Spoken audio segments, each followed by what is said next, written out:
Welcome to the first session of Techne Beyond Monoculture Part Two.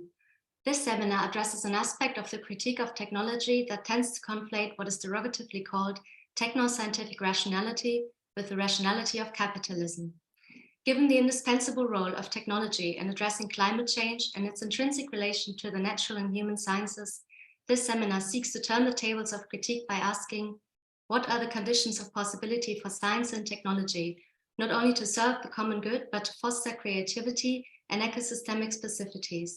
In other words, how must we rethink the sprawling of contemporary techne in order to emancipate it from capitalist monoculture and from the inanity of its performance principle? 2023 presents the second iteration of this survey seminar, which started in 2022.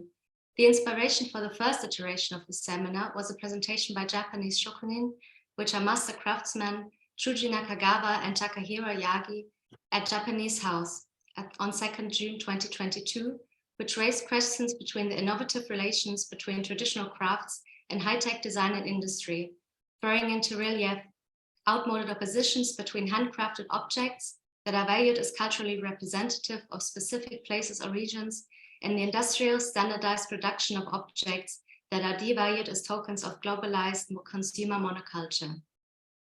This survey seminar features innovative and leading thinkers and practitioners, ranging from philosophy to design, from engineering to political theory and aesthetics, to develop a transversal inquiry into the conditions of possibility for techno-diversity capable of espousing and synergizing with cultural, ecosystemic, and biodiversity.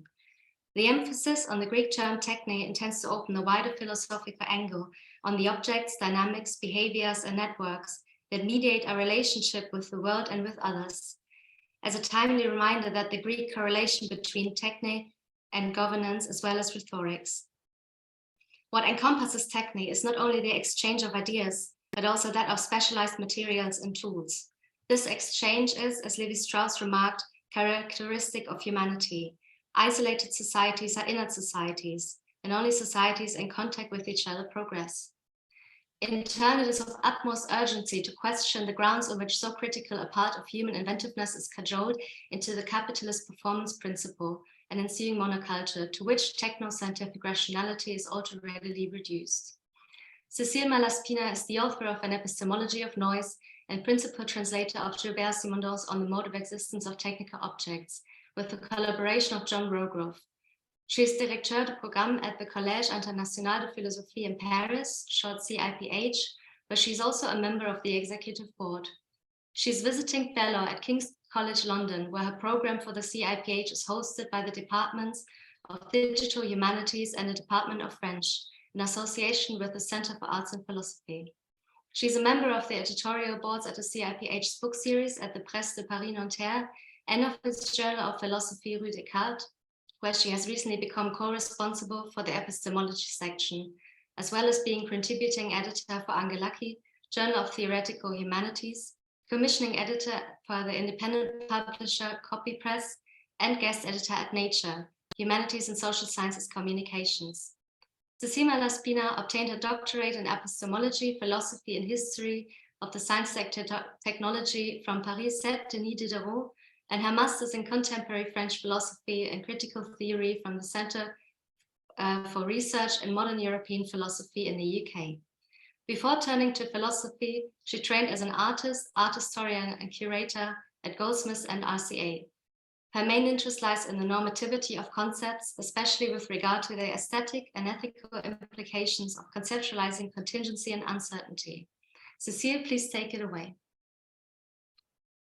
Thank you very much for the introduction. Thank you everyone for being here, and especially Shazing Wei also, who's going to give a presentation later on in the seminar, not in this session, but in a subsequent session. It's an honor to have you here, to see you again, and we'll jump right in. I'm going to share my screen with you.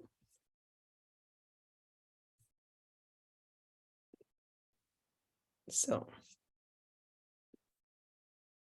You don't see the panel with the with people's profiles, right? And only the no, it's only the presentation. Good. Okay. So Techne beyond monoculture. Before I jump into my presentation, I'm going to say a couple of words. One is about the student presentations. It would be really good if we could have a couple of people signing up already. If we could perhaps even agree now or think about it during my presentation. If someone, if 2 or 3 of you could come up with, agree to give a student presentation in the next session so that we can spread you all out over the 8 sessions. Students normally give a 10 to 20-minute presentation. You can team up together with other people. So 2 or 3 people can give a presentation together, and followed by a little question and answers. And in some sessions we have 1 student presentation, in other sessions we have 2 or 3. So if we know in advance who is signing up, we can structure the session accordingly. So while I'm giving my presentation, if some of you could put in the chat if you're happy to do next week's presentation, that would be great. So this is the order of the seminar. I'm going to give the opening session today with a paper called Techne Beyond Monoculture, from semantic noise to ontological expansion. And I will be referring chiefly to 2 contributors to this seminar series. One is Jagmor Denizhan, who spoke in the first iteration of Techne Beyond Monoculture. She is one of those unique people who is both an engineer and a philosopher, and she wrote a very beautiful paper called Intelligence. What is it? I don't have it in front of me, the title, but between the modeled and the intelligence between the modeled and the unmodeled, something like that. I'll say it properly in a second. And Sonja de Jager also wrote a very beautiful paper for us, and Shazing Wei also did that, by the way, for an upcoming special issue that will be published in Angelaki, called From the Mental State of Noise to the New Frontiers of Cognition. And Sonja's paper is on the concept of semantic noise. So although Sonja will be presenting her own paper, in fact, there are 2 papers later on in the seminar series, I'm not going to go into the technical details and all the fine print, if you like, of her argument, but I'm going to try and bring her argument together with that of Jagmor in my own perspective on the problem. So we have on May the 13th, Joshua Bazigalupi, followed by Ed Keller, whom some of you know as a programmer here at the New Center as well, Rosa Menkman, Sonja de Jager, Rosa Menkman on May the 27th, Sonja de Jager on June the 3rd, Beatrice Fazi on the 10th of June, Shazing Wei on June the 17th, and DeForest Brown on June the 24th. I'm going to say a couple of words about them, and I hope I'm not going to get Shazing Wei's short biography wrong, because he's here now with us. But this is just to give you an idea of the really quite extraordinary list of interventions that we have ahead of us. So Joshua Bazigalupi is someone who trained in environmental science and physical chemistry, and then became an award-winning architectural designer. His work focuses on how people and their environments maintain vitality and thrive together. And he's also doing research. He's a fellow at the University of Tartu in the Department of Semiotics and Culture Studies. And his work is on the virtual potential of what he calls relevant noise in biosemiotics, especially the semiogenesis of cognition and creativity. Ed Keller, whom a lot of you may know, but I'm just going to say a couple of words about him. He's a programmer together with Carla Leitao of the Post-Planetary Universal Design here at the New Center. He is an award-winning architectural designer as well, a curator and theorist whose work on architecture, film, artificial intelligence, etc., spans an illustrious career, including work shown at the Venice Biennale in 2018, and his spell as a director of the Center for Transformative Media at the New School. Following him is Rosa Menkman.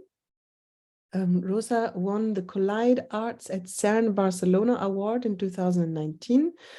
She's a very well-known, foremost Dutch artist and researcher working on noise artifacts in analog and digital media. And her focus is on what she calls the obscure alchemy of standardization and resolution setting. She wrote 2 books that have really changed the conversation around this. One is entitled Glitch Momentum, published in 2011, and the other Beyond Resolution in 2020. Sonia de Jager, whom I just mentioned, is a noise theorist. So noise, the first session was all about Simondon, and now we have a bit of a noise connection going on here. So she's a noise theorist teaching at the Rotterdam Art Academy and a member of the NRU, the Noise Research Union, of which I'm also a member. And Sonia is someone who looks at the biosocial underpinnings of concepts and at their normalization in the context of artificially intelligent language modeling. She's going to be talking about a series of extremely original papers that she has forthcoming on the topic of semantic noise, one of which I'm going to mention also today, in the context of predictive language processing.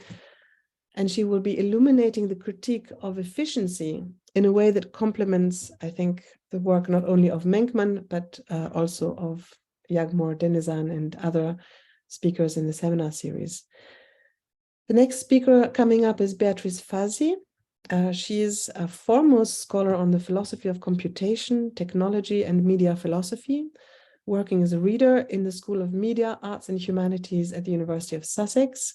And her book, which came out in 2018, entitled Contingent Computation, Abstraction, Experience, and Indeterminacy in Computational Aesthetics. It's quite a long title. So the title is Contingent Computation, Abstraction, Experience, and Indeterminacy in Computational Aesthetics. And this book has had a huge impact on current debates.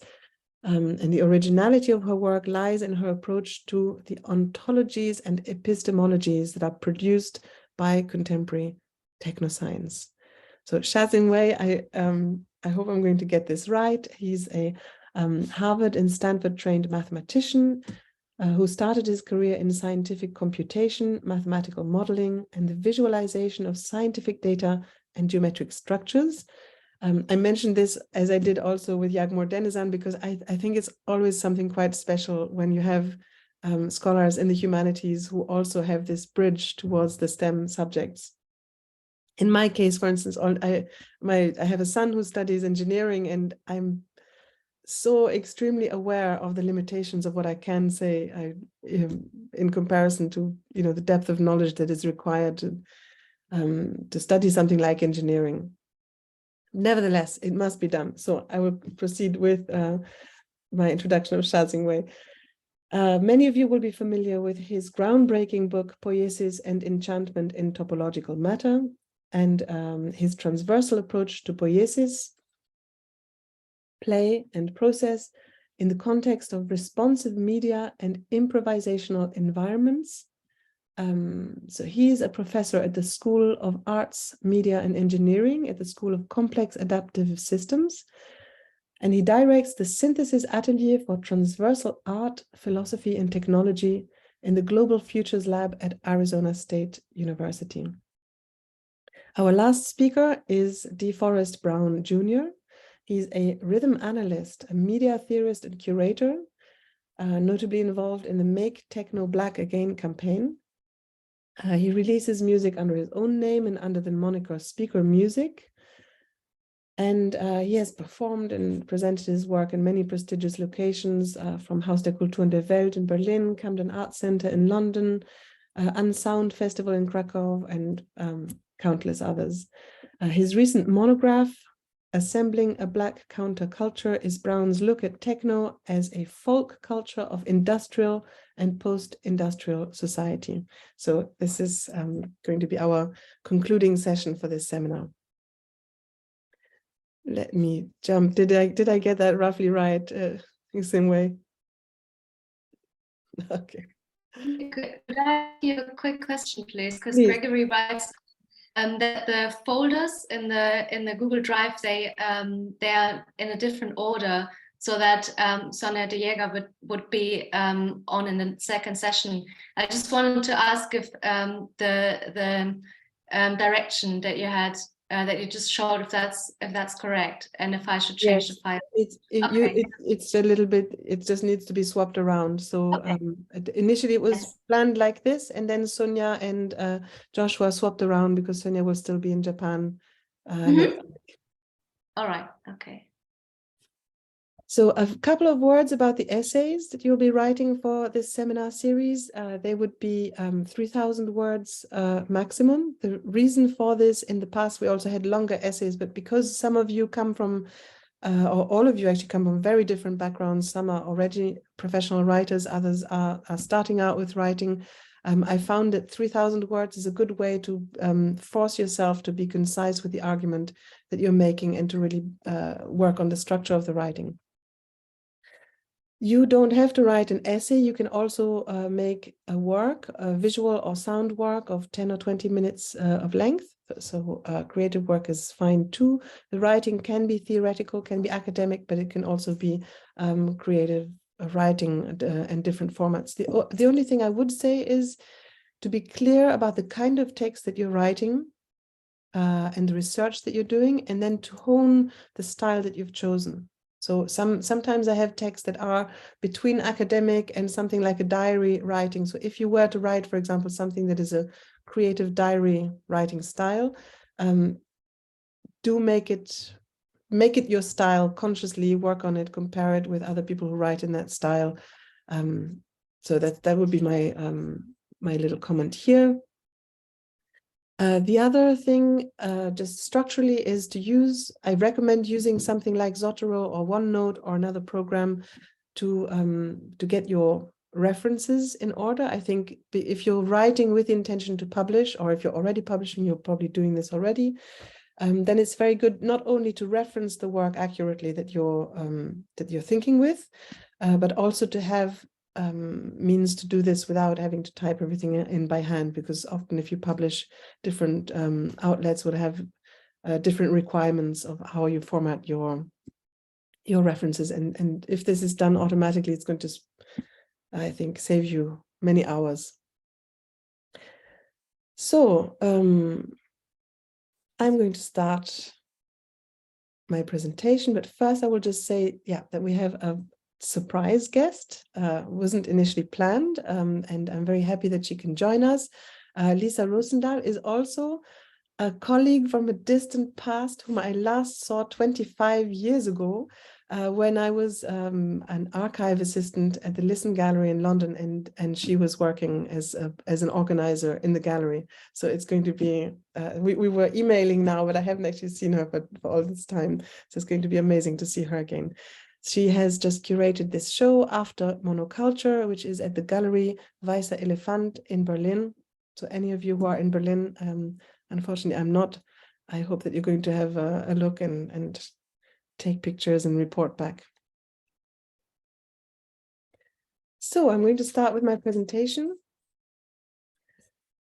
Techne beyond monoculture, from semantic noise to ontological expansion into the unmodeled. I know it's not very nice when people read a paper, but I tend to get lost if I talk without notes or if I talk without the paper. So I'll do my very best to not read too fast and not too slow. If it's not comprehensible anymore, interrupt me and say, slow down or explain this again. I would like to know the time.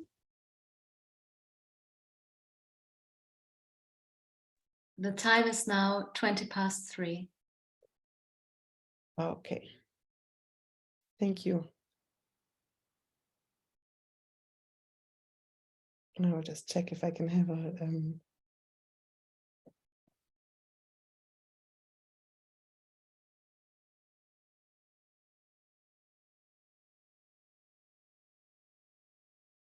okay. So the accidental in technology is, I'm taking this as the topic for the talk today because it coincided with the deadline for a chapter that I also have to hand in. So I thought they merge, and I also proposed this topic because I was thinking about this seminar. The accidental is that which occurs, from the Latin accidere, without being essential, or to say it with Aristotle, as that which can be said of a thing as true, but not as necessary or constant. Each period of technological development, with its instruments and machines, brings its share of specialized accidents. Technological development itself can also be defined as accidental, that is, as the advent of a period in human history, if not to say as the advent of history itself, if we understand the latter as a coinciding with the technology of writing, and hence as the archiving of documents, detaching what occurred as a result of human action from the deep time of our species evolution and from the slow transformations of Earth's geology, and against the backdrop of the more fundamental astrophysical genesis of time and space. So this is the kind of reversal we'll start with. Rather than thinking about the accidental in technology, we'll think about technology itself as the accidental in the sense of what happens and what constitutes history in its kind of evental dimension. As such, technology sits in the large parenthesis constituted by the means that it provides to narrate its hazy genesis, and by the prognosis that this narrative projects onto the tail end of technology's unintended consequences. So this parenthesis from its genesis to its eschatology or potential endgame. Technology may thus present itself as the opening parenthesis of human history and as its possible closing parenthesis, namely as the end of human history resulting from technology's unintended consequences. Possible. Leaving aside philosophical speculations about the fulfillment of history or the saturation of progress in some kind of suspension of its dynamic forward thrust, I'm thinking of Hegel, for instance, or other famous accounts, I'm thinking here more about the possibility of the end of history as resulting from the unintended consequences of technological development, which have long been imagined as a potential nuclear catastrophe. But now this threat is potentiated by the risk of climate chaos fueled by anthropogenic global warming. Seen from this angle, the genesis and eschatology, so these two parentheses, of technology are through and through marked by the accidental, not only with respect to its unintended consequences, but more simply as that which occurs, Latin accidere, without being essential, or to say it with Aristotle, as that which can be said of a thing as true, but not as necessary or constant. The aporia of our times, so the astonishment or the thing that we struggle to understand, the aporia of our times is the contrast between the inherently accidental dynamic of technology, the historical dynamic of it, and human history. The contrast with this eventual thrust, and on the other hand, the refusal to contemplate the possibility of another model of the world or of reality than that of capitalism. Or as Frederick Jameson's famously said, someone once said that it is easier to imagine the end of the world than to imagine the end of capitalism. And this deserves to be read together with the less frequently cited subsequent observation where he says, we can now revise that and witness the attempt to imagine capitalism by way of imagining the end of the world. So this is in a text called Future City. I think he mentions it also previously, but I had an argument with ChatGPT, which sent me, gave me quotations with text references that I checked, and they were completely wrong. So the aporia, the surprise, the astonishment that confronts us when thinking about the accidental in relation to technology is this patent inability of technologically advanced nations to change their model of the world and of the economy while hurtling in full throttle in the direction of potential ecological collapse. So I'm going to make a little detour through anthropology with Levi-Strauss. From an anthropological perspective, the inability to change our model of the world represents in Levi-Strauss's words, the intrinsic peril of stasis, which is reflected in Homo sapiens' 300,000-year-long stagnation in technological development before the onset of the Mesolithic domestication of plants and animals in the early Holocene, which was only some 12,000 years ago, and which some argue now have evolved into a new geological age marked by the human impact on the Earth system, namely the Anthropocene.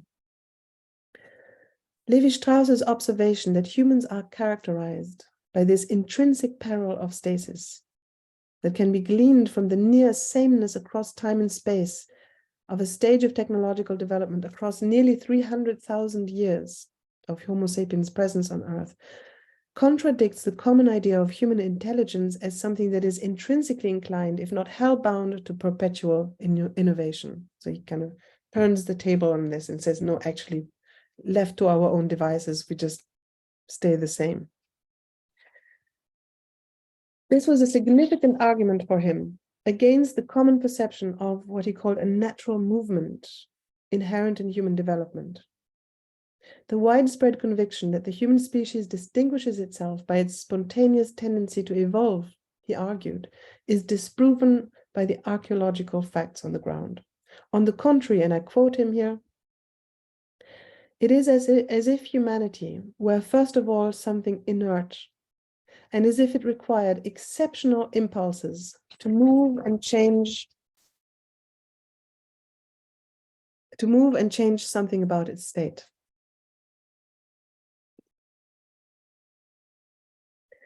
If anything, Levi-Strauss argued, it is the contact between hitherto isolated centers of human culture that provided the stimulus without which there is, I quote, there is no human and social progress.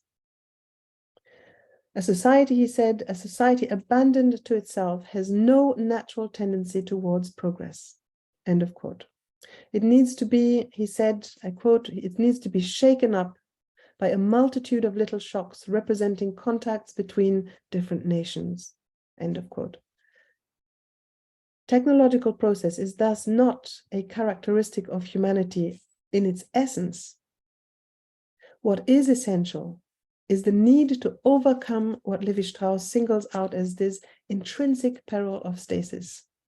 He says, isolated societies are inert societies, end of quote.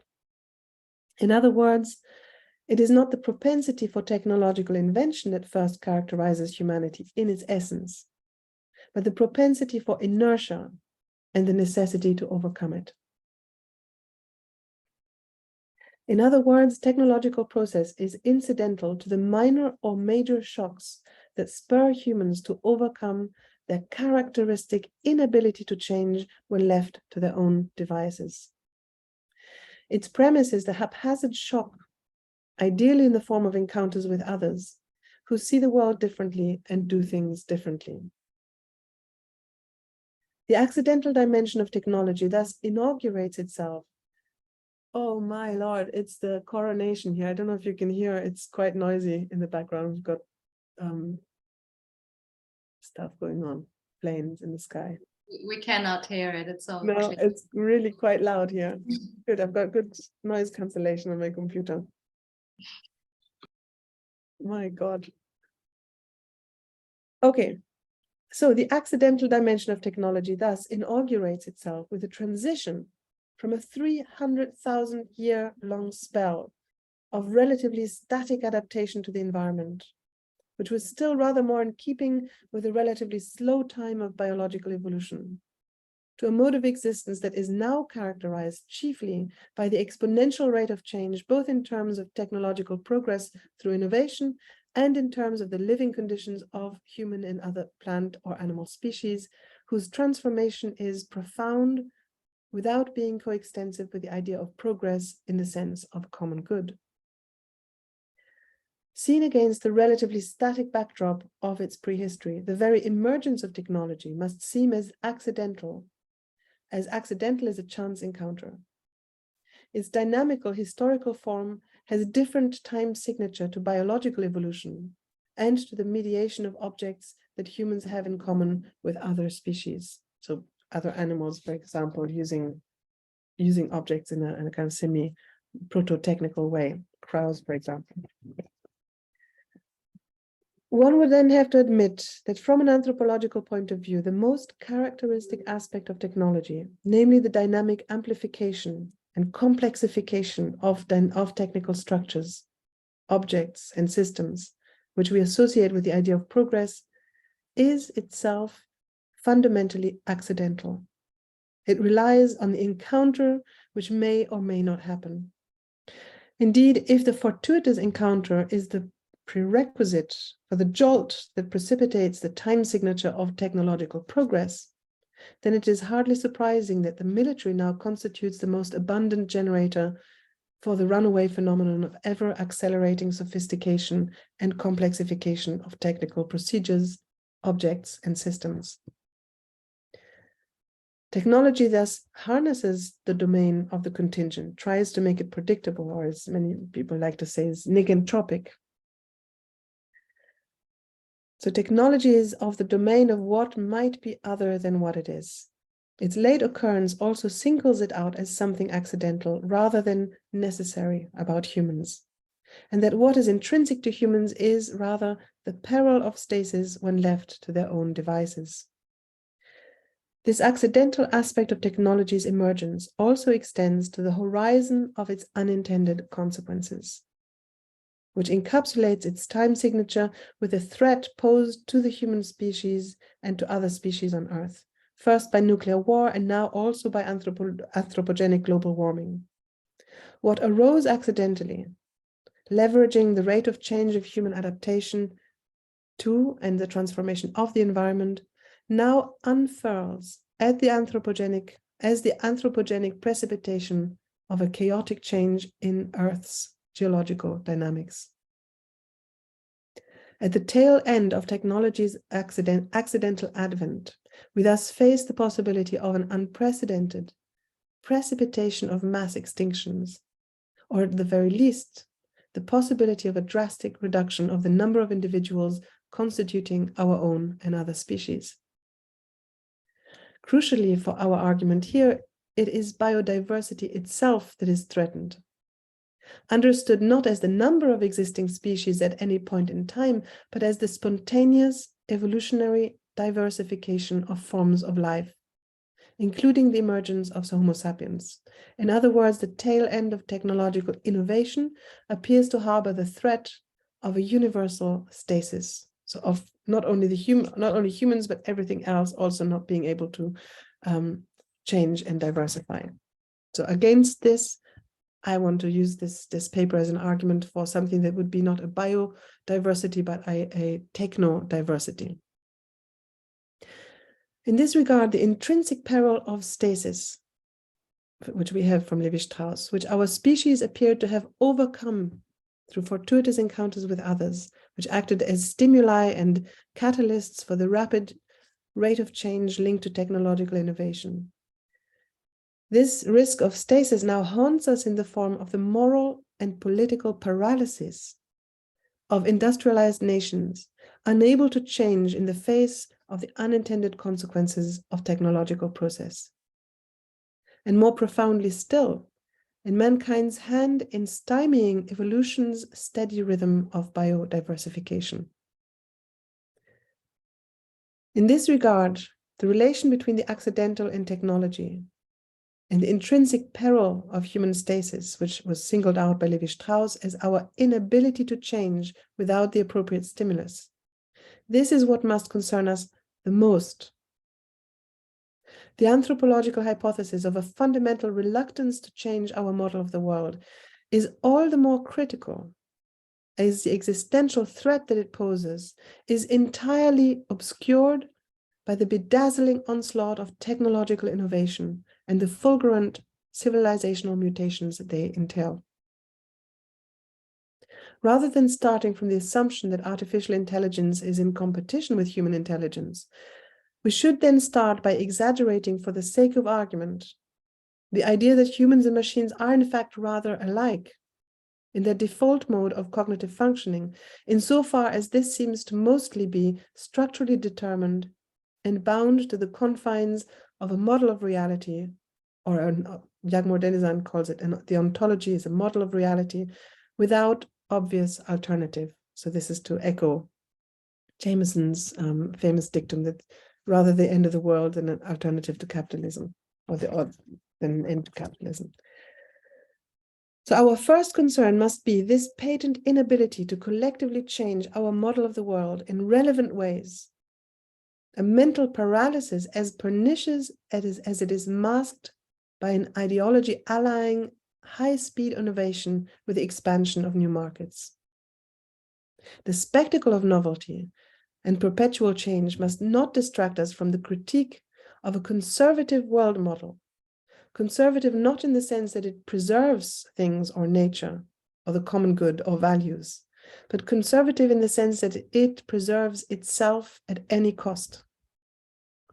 The faith in its necessity, the necessity of this model, ne cedere, a model of reality that cannot yield, that cannot be otherwise than it is. Necessity would be the opposite of the accidental, is at odds entirely with the accidental that frames technology as eventual in both its genesis and in its unintended consequences.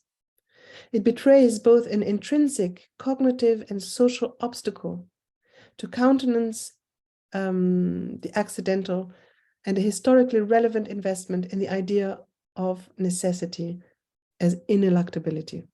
So I will need a tissue. Is the pace okay? Too fast, too slow?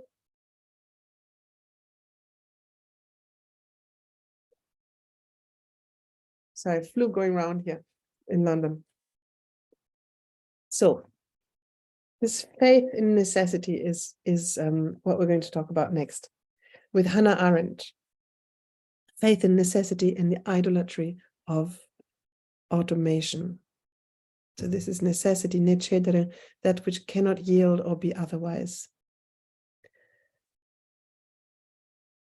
The idea of ineluctability, that which cannot, which you cannot prevent from happening.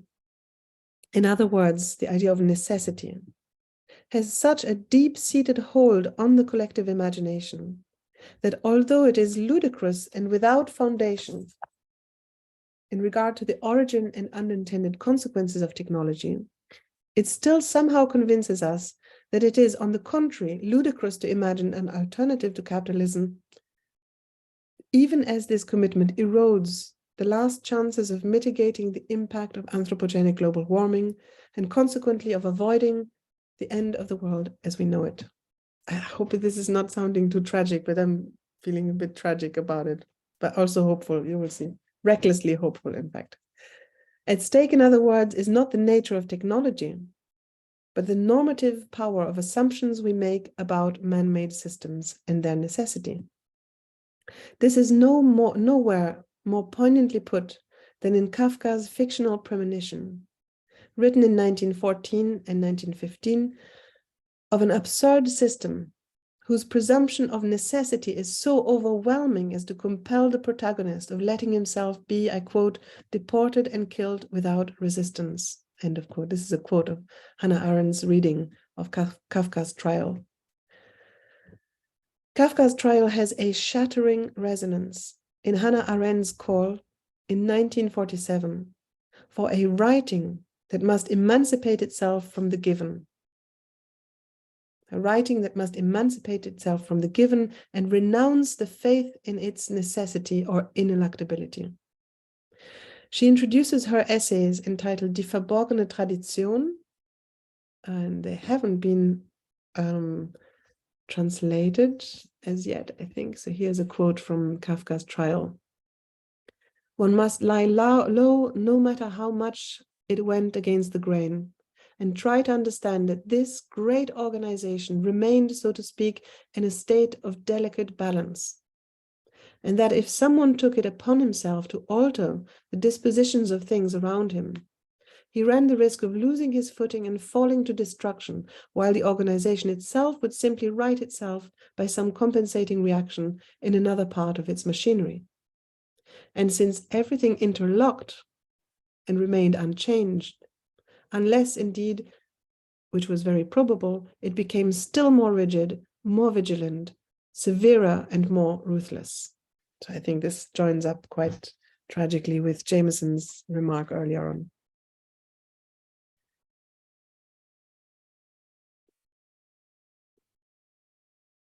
So this is another quote from the trial. The right understanding of any matter and a misunderstanding of the same matter do not wholly exclude each other. So that's going to be relevant for talking about semantic noise in a little bit.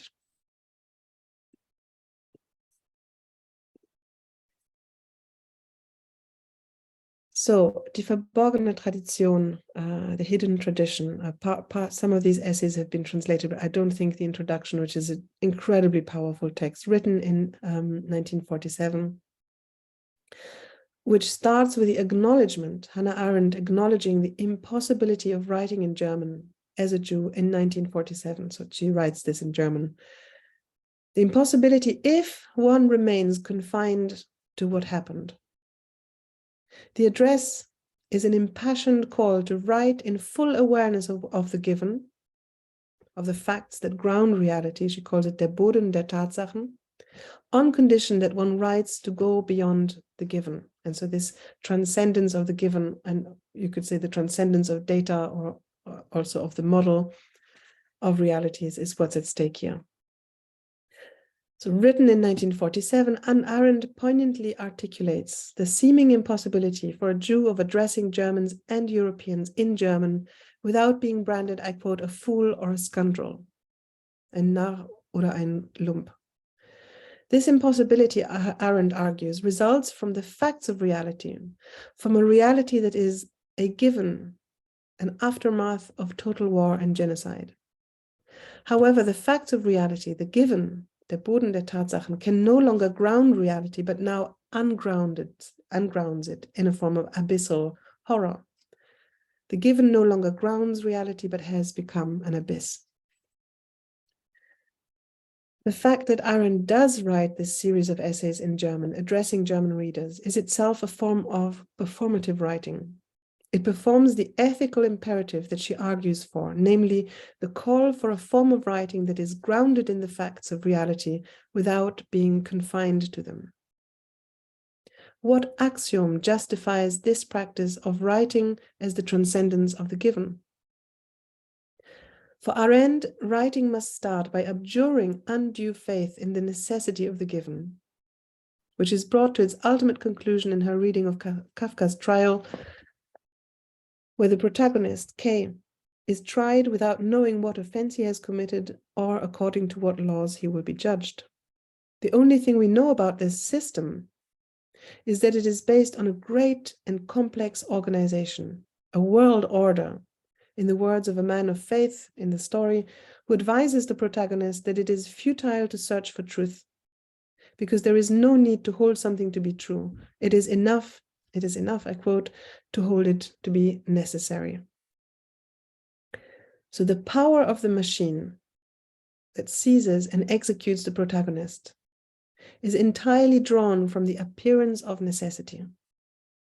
Its ability to realize itself relies exclusively, I quote, on the admiration that humans have for necessity. So this is Arendt's warning. The power of the machine then is actualized by the faith that is placed in the dignity of the concept of necessity. And because, I quote Hannah Arendt again, because automatism, which is interrupted only by contingency, is the very image or symbol of necessity, a Sinnbild. So the smooth operation of the machine is lubricated by the lies that are indispensable to maintain the illusion of its necessity, such that anyone who fails to submit to this world order commits a criminal offense against a quasi-divine order. So this system or great machine that finally executes the protagonist of Kafka's story derives its power entirely from this faith. The purpose of this spook, Hannah Arendt calls it a spook of necessity, is to persuade one to play a role in the system instead of being human, instead of being a mensch. The ultimate subjection to the system is then obtained when questions of guilt and innocence are replaced by the determination to play one's role, a role that is allocated by contingency in what pretends to be a game of necessity. So the courage to write in German, addressing Germans in 1947, could only come to Hannah Arendt from the determination to find her bearings in the facts of reality, but without making what she calls a pact with this reality. I quote, as one would make a pact with the devil. Sich in der Wirklichkeit zurechtfinden, ohne sich ihr zu verschreiben, wie man sich dem Teufel verschreibt. So I don't know if this German speakers, I know Freya is. To acknowledge what is given in reality as a matter of fact, without committing oneself to it, requires that its apparent necessity is dispelled as a mere spook. A time would come, she predicted, when this ability to start from matter-of-fact reality without confining oneself to it, that is, without denying, I quote, what reason and attention demand, end of quote, which is to think beyond the given. This time will appear, or this will appear as a presumptuous and reckless optimism. Now I'm going to extend our observations to someone called Agostino Di Scipio. So here we have a quote from Arendt: to find one's bearings in reality without making a pact with this reality, as one would make a pact with the devil. This is from the introduction to the Hidden Tradition. I'm going to link this up with an observation by a contemporary composer called Agostino Di Scipio, who wrote a beautiful text called Music, Techniques, and Writing in a book called Thinking the Technologies of Sound and Music. Unfortunately, this is untranslated. The ethical and political imperative of writing on the basis of the facts of reality, der Boden der Tatsachen, without being confined to them, is of critical importance when confronting the aporia of our faith in capitalism as a system that is saturated with the given in the form of big data. The aporia which manifests as the stubborn discrepancy between effective political and economic alternatives and the requisite rate of change to mitigate global warming. So these two stand apart, the discrepancy between the two, betrays this intrinsic peril that Levi-Strauss talked of, the intrinsic peril of stasis at the heart of the federating techne, so the techne that federates all the other technes, which is the art of collective self-governance. It is indeed difficult to comprehend the failure of industrialized nations to change their model of the economy and of the world in meaningful ways, even as the data is overwhelming, and even as means to address the unfolding climate catastrophe abound with unprecedented acceleration in technical and scientific sophistication. Now, the contemporary composer Agostino Di Scipio defines this as a misfit between techne and logos. And this is very interesting because this is a text that he wrote addressing a moment of experimentation in the 1960s and 70s, where composers no longer used notation as a form of representational writing, where you have the representing, if you like, the intention of the composer, or representing a typology of sound that you're supposed to play when you read the notes, instead using graphisms or drawings or marks as a way to generate a gesture in the interpreter. So Di Scipio defines this misfit between techne and logos. He says, today's planetary ecological circumstances show the limits of a rationality that, contrary to its appearance, truly does not yet possess a logos of technicity. A logos of technicity that would be adequate to the conditions of mankind on Earth, but one that does not understand the alterity that is instituted by its own actions, and that despite all the knowledge that is materialized in the hyper-technological networks that it has given itself, does not learn. I'll read it again because it's a slightly long quote, and there's lots of things happening in it. Today's planetary ecological circumstances show the limits of a rationality that, contrary to its appearance, truly does not yet possess a logos of technicity. So it's in a way wrong to speak of technology. A logos of technicity that would be adequate to the conditions of mankind on earth, but one that does not understand the alterity that is instituted by its own actions. So this alterity is something quite important. Despite all the knowledge that is materialized in the hyper-technological networks that it has given itself, it does not learn. So you have a logos of techne incapable of learning. Discipio's query about the relation between techne and logos could be reformulated as follows. What role, if any, does the accidental play in relation to this logos and to its correlate learning? So traditionally, logos is the realm of necessity. And of course, we're going to turn this around because we need noise in logos. So what role, if any, does the accidental play in relation to this logos and its correlate learning? Can there be learning without the accidental? Of course not. Far from being univocal, the term logos itself, and this is something that Discipio really stresses in his text, because he goes back to the Phaedrus and Plato's critique of writing as a technology that is a pharmakon, a poison, and a poison or remedy. Anyway, it's a long story. So far from being univocal, the very term logos, on which so much of the faith in necessity hinges in philosophy, can refer to the word. So logos is the word. Logos also refers to discourse, to an organized discourse. It can refer to language in general, or to logic, or to reason, and various other inflections, but those are the main ones. How indeed does the accidental relate to the necessary? When the meaning of the word logos changes, when language more generally mutates across the ages, and sometimes across decades, and sometimes across days. Discipio inquires in this same text into the generative aspect of writing, which played out in the domain of music composition and the drive towards a form of notation that no longer aims to reflect a composer's intention or represent the typology of a sound, but that focused on the purely generative link between sign and gesture.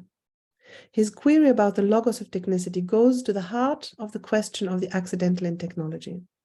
Harking back to Plato's distrust of writing in the Phaedrus as a pharmakon whose etymological ambiguity we inherit because we don't know if the pharmakon is a remedy or a poison to natural memory,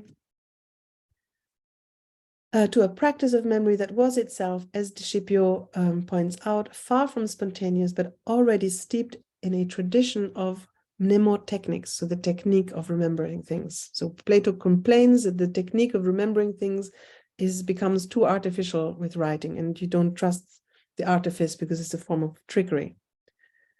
But Discipio points out that Plato practices the very artifice that he denounces by writing the Phaedrus, and that the critique of writing is only transmitted to the contemporary reader across time and space by detaching the words from the object they denote and from the subject, whose absence means that the written word is like dumb, unable to explain itself or to clarify its ambiguities. So this was the critique that Plato made of the written word, is that it's dumb, it can't explain itself. And I think it's analogous to the critique that some people make of predictive language processing as a kind of stochastic parrot that repeats things without understanding them. So Discipio's perspective on writing, coming from 20th century musical composition, opens a line of inquiry that will be of particular relevance to developments in predictive language processing.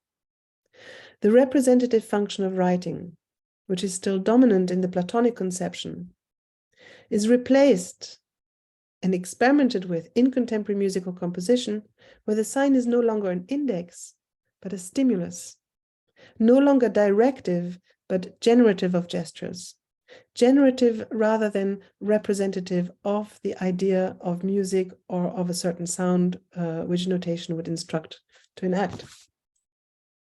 So generalizing this point, so blowing this wide open now, about the generative aspect of writing, we could say that both alphabetical writing and numerical writing has always been generative. Far from representing a natural form of intelligence, even traditional writing represents a millennial art and technology in whose wake human civilizations have experienced a succession of transformations, starting with the genesis of civilizational self-consciousness in the form of historical documents. And this generative aspect of writing is what is at stake when we inquire into the accidental in relation to new technologies like predictive natural language processing. Writing crystallizes the nexus between the accidental and the necessary in technology. The nexus between structural constraint and the unforeseeable, not only of what may be written, but of how languages, and including the branches of mathematics, which is also a form of language, may evolve. So the unpredictability of that. It is this nexus that is the seat of the incandescent changes to our conception of intelligence today. So when we worry about artificial intelligence replacing human intelligence, this is what we should worry about, I think, this nexus between the accidental and the necessary. As a generative process, writing in general, so including alphabetization and numerization, has both shaped natural intelligence as much as intelligence has in turn been shaped by it. For this reason alone, one may be justified to qualify human intelligence as artificial, both generative of artifice and conditioned by its own coevolution with artifice. Writing acts as the interface between creative spontaneity and structural conditions, linguistic, sociocultural, economic, political, and so forth. It epitomizes the relation between the accidental and the necessary by allying the structurally determined with the unforeseeable that information mediates or even generates. So there's no information if it doesn't tell you something new, or I think Shannon would call it information entropy. This alliance of the accidental and the necessary in writing may be both generative or dissolutive. So it can generate structures, but it can dissolve structures. Not only cognitive constructs, not only ideas, but also empires and worlds. The exponential rate of change in the technologies of writing and digitization, from arithmetic symbols replacing the counting of fingers, digits, to artificial neural networks, confronts us with a mutating nexus between the necessary and the accidental. So exactly how you calibrate the relation between the necessary and the contingent is changing with the new technologies. This presents not only an epistemological or ontological challenge, so not only regarding our model of reality and the ways that we consolidate it, it also re-articulates the lure of the idea of the ineluctable and of the necessary. But it does so in relation to an opaque processes of automated optimization. So this lure of the necessary that Hannah Arendt warns about, this is what's important for me here. At stake is once more the urgency of Hannah Arendt's warning about the faith we place in necessity and in its avatar, automation, and the normative impact that its lure has on the structures, empirical and cognitive, that we come to either generate or dissolve. So now I'm going to conclude soon with my with something on semantic noise with Sonja de Jager. Just a quick update. We're 40 minutes into your talk now. Good. Yeah, good. I'm actually doing okay. So a little bit. I've got, what do I have? One and a half pages left of really tiny printed script. So a critical aspect of this nexus between the necessary and the accidental in writing is ambiguity. In the context of task-oriented predictive language process, it is evident that the elimination of ambiguity is of the utmost consequence. You don't want to give a self-directing missile an ambiguous message. However, without dismissing the need for the disambiguation of semantic noise. So semantic noise is defined as the denotative functional variability of terms according to context. So I say that again, is the denotative functional variability of terms according to context. This is how Shannon and Weaver defined it in 1964. And this is, Sonia de Jager refers to this. Sonia de Jager nevertheless argues for a pertinent critique of contemporary literature in the field, questioning its quasi-unanimous consensus that the neutralization of semantic noise is what offers a benchmark of the success of predictive language processing. So the better we eliminate ambiguity and semantic noise, the more artificial intelligence would be like humans. And Sonia de Jager, I think very rightly says, not at all, practically on the contrary. So the underlying idea, which de Jager critiques, is that the progressive elimination of semantic noise will close the gap. So that's the idea that it would close the gap between artificial intelligence and the presumed common sense of humans, which supposedly accounts for the fluidity and generality of the human use of language, of natural language. The crux of de Jager's argument is that semantic noise is not reducible to the technical feat of the elimination of ambiguity, and correlatively that there is no such thing as a universal or uniformly distributed common sense that would distinguish natural intelligence from artificial intelligence. Humans, she argues, are as helpless as machines at figuring out the kind of ambiguity known as Winograd's schema challenge, named after Tero Winograd, who first proposed these in 1972 as an alternative to the Turing test, to test the ability of AI systems to understand the nuances of language and make inferences about context. The most frequently cited example of one of these Winograd schema challenges, so they're usually pronoun ambiguities, is this. The city councilmen refused the demonstrators a permit because they feared violence. So I read that again. The city councilmen refused the demonstrators a permit because they feared violence. So the question is, who feared violence? Is it the city men or the councilmen, or is it the demonstrators? So disambiguating this would obviously be an ideological and political question, because depending on what country you're in, what moment of history you're in, very different answers could be given to this question. While the attribution of the pronoun they is formally ambiguous, we can see how pernicious it would be to presume as common sense that it is the councilmen who fear the protesters' violence and therefore would deny the permit. It is, as de Jager argues, far from obvious that the demonstrators are the ones who, in all imaginable instances, would be the ones who pose the threat of violence. In fact, historical and contemporary examples abound where demonstrators would have to anticipate a violent reaction from the municipality or from the state. No effort is spared in increasing the scope of data, in sizing up language corpora, or in leaving algorithms as indeterminate as possible and using brute force computation to explore every possible solution or combination in order to kind of get to grips with this semantic noise and increase the handling of context. De Jager makes reference to a program called Word2Vec, which I don't know, and which reaches high efficiency through a word embedding deep learning architecture, resulting in a distributed vector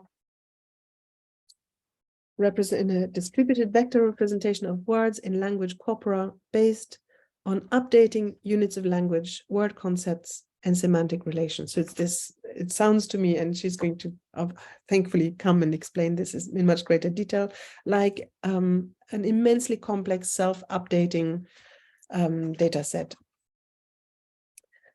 But the problem that Jager almost single-handedly points out, and she got really fantastic reviews for this, because I was editing the paper for her. This was a beautiful article to publish.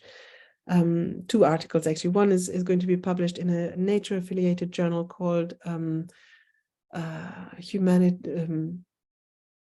what is it? I'll tell you later. It slipped my mind now. Humanities, Social Sciences, Communications. The problem that De Jager almost single-handedly points out is not that these solutions fall short of encompassing the complexity of language, but the problem is that they seek to eliminate semantic noise in the first place. The fundamental problem of NLP, or natural language processing, is not how to eliminate bias and thereby produce an illusion of a perfectly neutral writing that would not be situated. The problem also isn't that of attaining the holy grail of a semantically stable and coherent understanding of language, such that it might support what the economist Kahneman calls a smooth ethics, whose automatic inferences would be unhindered by semantic noise. All this is not the main problem, it's a kind of sideshow. The real problem, De Jager argues, and I would tend to agree with her to the extent that my competence reaches, is the denial of the fundamental generative function of semantic noise, of unstable, context-dependent concepts that are negotiated in a dialogical and collective process of disambiguation, as they are implied, both in scientific literature and in conversation. Semantic noise, De Jager argues, is what renders natural language generative of new meanings. Natural language is essentially noisy and dialogical because it functions between agents without being of any of them. Alternative meanings, possibilities, and negativities generate an outside of semantic noise. So semantic noise is this outside possibility space, an excess of meaning and a reservoir of potential meanings. Semantic noise then harbors the intractable and as yet not actualized meaning, I guess, whose semantic relevance always belongs to the future. And she makes reference to Derrida here in the concept of dissemination. In this respect, semantic noise is not merely an interference, not merely a fuzzy margin of meaning, but a central stimulus for the plasticity and renewability of language. Her point is thus not to glorify semantic instability at the expense of meaning, but to draw attention to the unintended consequences of a language model intent on its elimination. Whether increasing the scope of data, sizing up language corpora, or exploring every possible solution or combination by brute force, what all these approaches have in common, she warns, is that even if the data grows, the model confines language to its given vectors of meaning. So the model doesn't change. Even if the data grows, the model stays the same.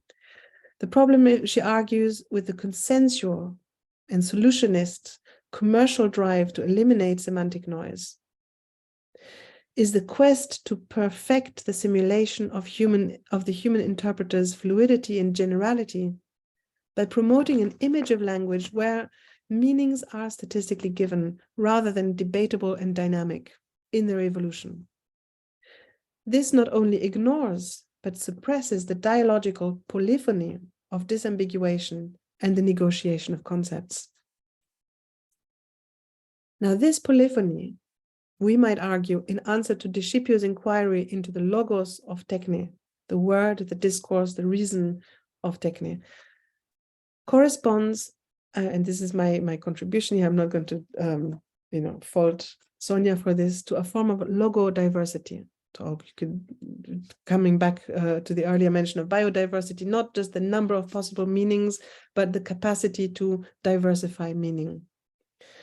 It is diametrically opposed to the univocity promoted by the ideal of predictive language processing without semantic noise, or the elimination of semantic noise. At stake, as with biodiversity, is not the number of possible forms of life or possible denotations of a concept, but the conditions of possibility for the sprawling diversification that safeguards us against what Levi-Strauss called the intrinsic peril of stasis. De Jager's critique points out the risk of closure and conceptual stagnation, of which Marcuse warned in his critique of the one-dimensional society, producing a language that, I quote, constantly, so this is quoting Marcuse in Sonja de Jager's article, a language that constantly imposes images, militates against the development and expression of concepts, and whose immediacy and directness impedes conceptual thinking and thus ultimately impedes thinking.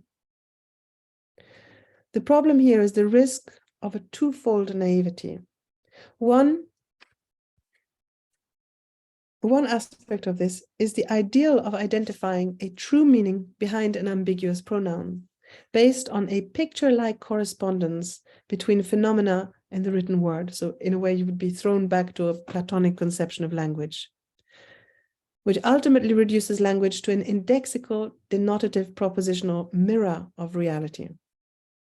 The other naivety is the presumption that if there were such a true meaning, it would spontaneously disclose itself to common sense, and that it is this common sense that NLP, or natural language prediction, must ultimately seek to emulate.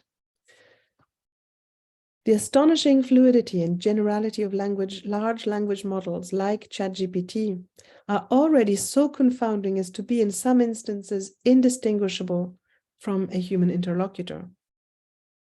NLP, although I'd really recommend that you try out you play around with these Vinograd challenges, it makes the ChatGPT show a completely different face. So, where was I here? The astonishing fluidity and generality of language models like ChatGPT are already so confounding as to be in some instances indistinguishable from a human interlocutor. Natural language processing output will gradually saturate all domains of written output, from legal text to film scripts and prompts. It will increasingly shape whatever writing will still fall to humans. The ethical risk then lies not only in the problem of data bias, but more fundamentally in the behavioral contamination, where humans learn to communicate in ways that work for the system, like the protagonist in Kafka's Trial. Natural language, as de Jager points out, is itself an already restricted space due to its sociocultural context and other structural constraints. But it has this fundamental capacity for semantic change. The model, she argues, is always something that is extracted from what is impertinent to it, from noise. And this impertinence provides the delineation of the model. So this is, your model ends where things start to look irrelevant or wrong. A generative virtual condition, she says, exists at the borders of a permanent transformational individuation of all concepts.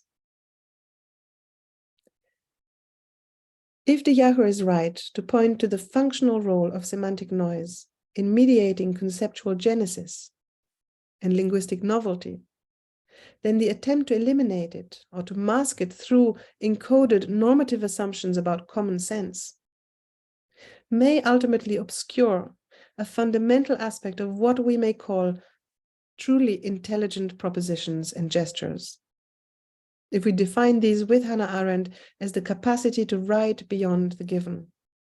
This capacity, in light of the inordinate difficulty overcome by Arendt, and in light of Levi-Strauss's long view of the intrinsic peril of stasis, cannot be ascribed entirely to routine cognitive functions, any more than it is solved by some kind of universal common sense or by the artificial simulation of such a common sense.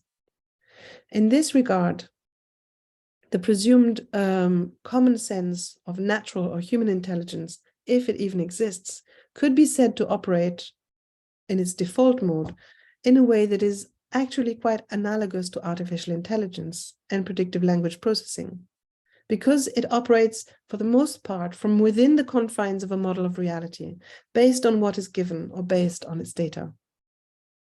So this is bringing me to my conclusion. I'm going to mention Jagmor Denizen now and her concept of intelligence as what happens at the border between the modeled and the unmodeled. To be sure, the idea of a transcendence of the given evoked here has nothing to do with esoteric or supernatural.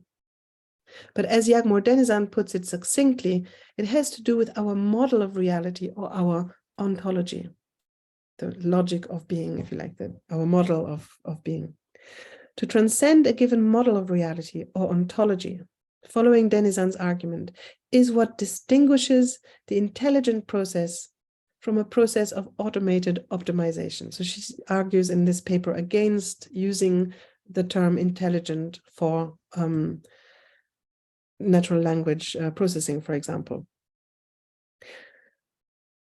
So Denizen defines intelligence as what operates at the border between the modeled and the unmodeled. The nature of the stimulus required to go beyond the given model of reality may be estimated to correlate with the scale of oscillation between the modeled and the unmodeled. So in order to go beyond the modeled, you'll go a lot beyond it if the stimulus is huge, but you can also go a little bit beyond it with small stimuli.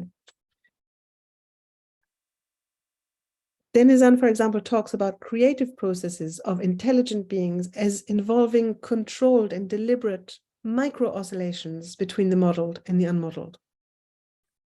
But this bestriding of the border between the modeled and the unmodeled, she argues, which is must be like an oscillation in the sense that it normally implies the return from the unmodeled to a new model of reality. So you don't stay out in the open. Not least because the prolonged effort to dwell in the unmodeled is unsustainable in terms of the normal cognitive and energetic resources. The oscillation into the unmodeled, therefore, does not characterize the default mode of human intelligence, which Denizen argues mostly functions within a given model. The baseline functioning of cognition within the model, therefore, lends itself to a comparative analogy with artificial intelligence, but it cannot account for the genesis of the model itself. So this comparison cannot. To conclude, we can say that this oscillation between the default mode of human cognition, which also explains the aporia of not being able to think about an alternative to capitalism, for example, and the intelligent expansion of our model of reality or ontology, is a potential rather than an intrinsic characteristic of human cognition. At least that it is not its default mode. What then is it that allows us to transcend our ontology, to trespass the borders of our model of reality, and to speculate and project, write, conjure a world beyond the given, that is beyond the bundle of data that we select and consolidate our model from? With Discipio, the insight from 20th century musical composition, that our technologies, especially writing, are generative rather than representative, according to a Neoplatonic kind of picture world correspondence. This insight is part of the answer, but it's not enough. It's not sufficient for the transcendence of our ontology. And on the contrary, we have to consider it when thinking of this. We have to consider this generative aspect when thinking of the bleeding of the automated processing of language into the ways that we write and think, so that a machine will understand us. The regurgitation of our biases, preconceptions, racism, misogyny, and the confusion of universality with some form of common sense. All these are also generative aspects of technology. So this generative aspect of technology is potentially what can help us go beyond a given model, but on its own is not enough. The transcendence of the given, I would argue with Lévi-Strauss, relies as a sine qua non on the encounter with others who think differently and have different world models. Its meeting ground and space of possibility, I conclude from Sonja de Jager's argument, is precisely that of semantic noise, as far as language and writing is concerned. Because semantic noise mediates the expansion of language by promoting dialogical disambiguation and the generation of new meaning. Semantic noise then is the virtual ground for the dialogical nature of conceptual genesis and for the perpetual transformation of meaning and of language. I would argue that its role in social and dialogical plasticity and the plasticity of natural language is to constantly regenerate the space of possibility that Hannah Arendt claims when she calls for an emancipation of writing from the given, not as an abandonment of reality, but as a form of writing that is rooted in the given, in data, without being confined to it. And I'll leave it here. How long was that? I lost my clock. I hope that was okay. It was an hour now. Shall we go to the questions, or do you want to move directly to Lisa's talk? I think if Lisa is here, what I would suggest perhaps, because it must have been really long to listen to someone read a paper for an hour, I would say we have like a 5-minute break. Everyone, 10-minute break. Actually, we have an hour left, right? After this. Yes. Yeah, we have an hour left. So I would say we have a 10-minute break. And then we introduce Lisa, and we try and maybe keep 20 minutes at the end for introduction so that everybody can say a little bit about themselves and what they bring to the seminar. When do we do the question and answers? Wait, so we have an hour left. I would say Lisa will talk probably for something like 20 minutes, yes? 20 minutes, 10 minutes introduction. It's a bit just. So maybe we'll make the question and answers a bit shorter, like 10 minutes question and answers for Lisa, and then introduction. When do we do the sorry, it's a bit just, isn't it? Maybe we can 5 minutes. Yeah, break? let's meet again in 5 minutes. Okay. Okay.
Hi, Lisa. How are you doing? Hi. Yes, all good. It was super nice to hear Cecile's lecture. Will be exciting to. Well, I guess I won't participate, but I was going to say, will be very interesting to see how this conversation develops across guests that she has invited. But maybe we can, or maybe you can also ask a question in the Q&A to Cecile. So do you need, are you all right with the technical stuff? Yeah, I was planning to share my screen and to show some images while I talk.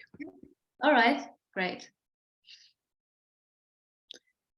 But maybe we wait for everyone to come back, I guess. I will introduce you first quickly. But yeah, I'd say a couple more minutes.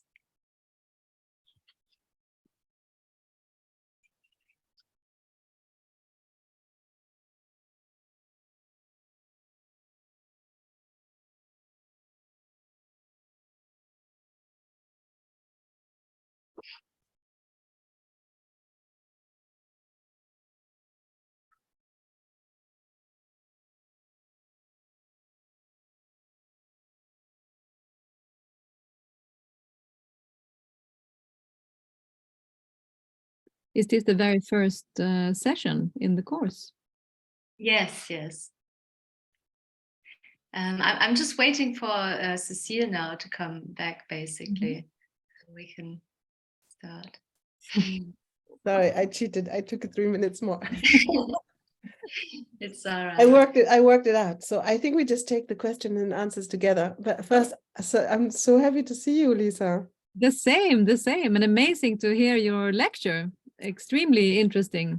I'm a bit shocked that you haven't changed at all, because this is not like a couple of weeks or something. This is amazing to see you.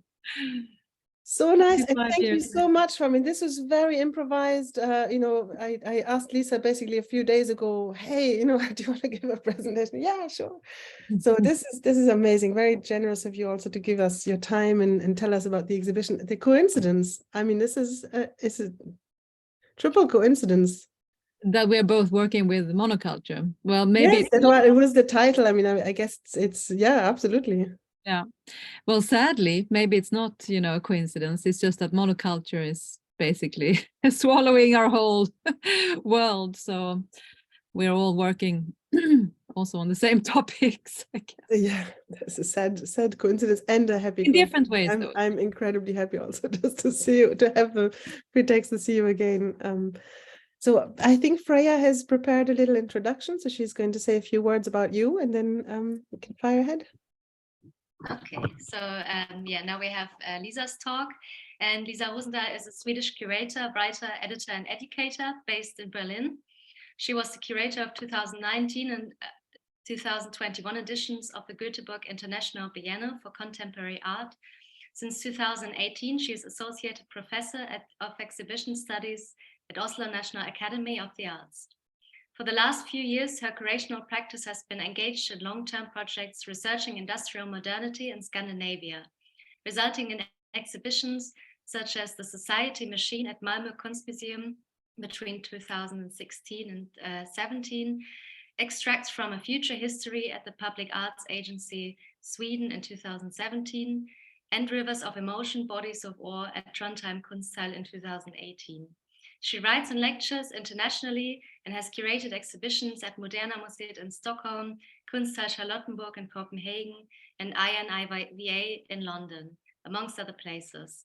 Previous positions include curator at Public Art Agency Sweden in Stockholm between 2014 to 17, director of ISPIS, the Swedish Arts Grants Committee International Program for Visual Art, Architecture, Design and Craft in Stockholm between 2011 and 2013, director of Baltic Art Center in Visby between 2008 and 2010, and director of exhibitions at Listen Gallery in London between 2003 and 2006.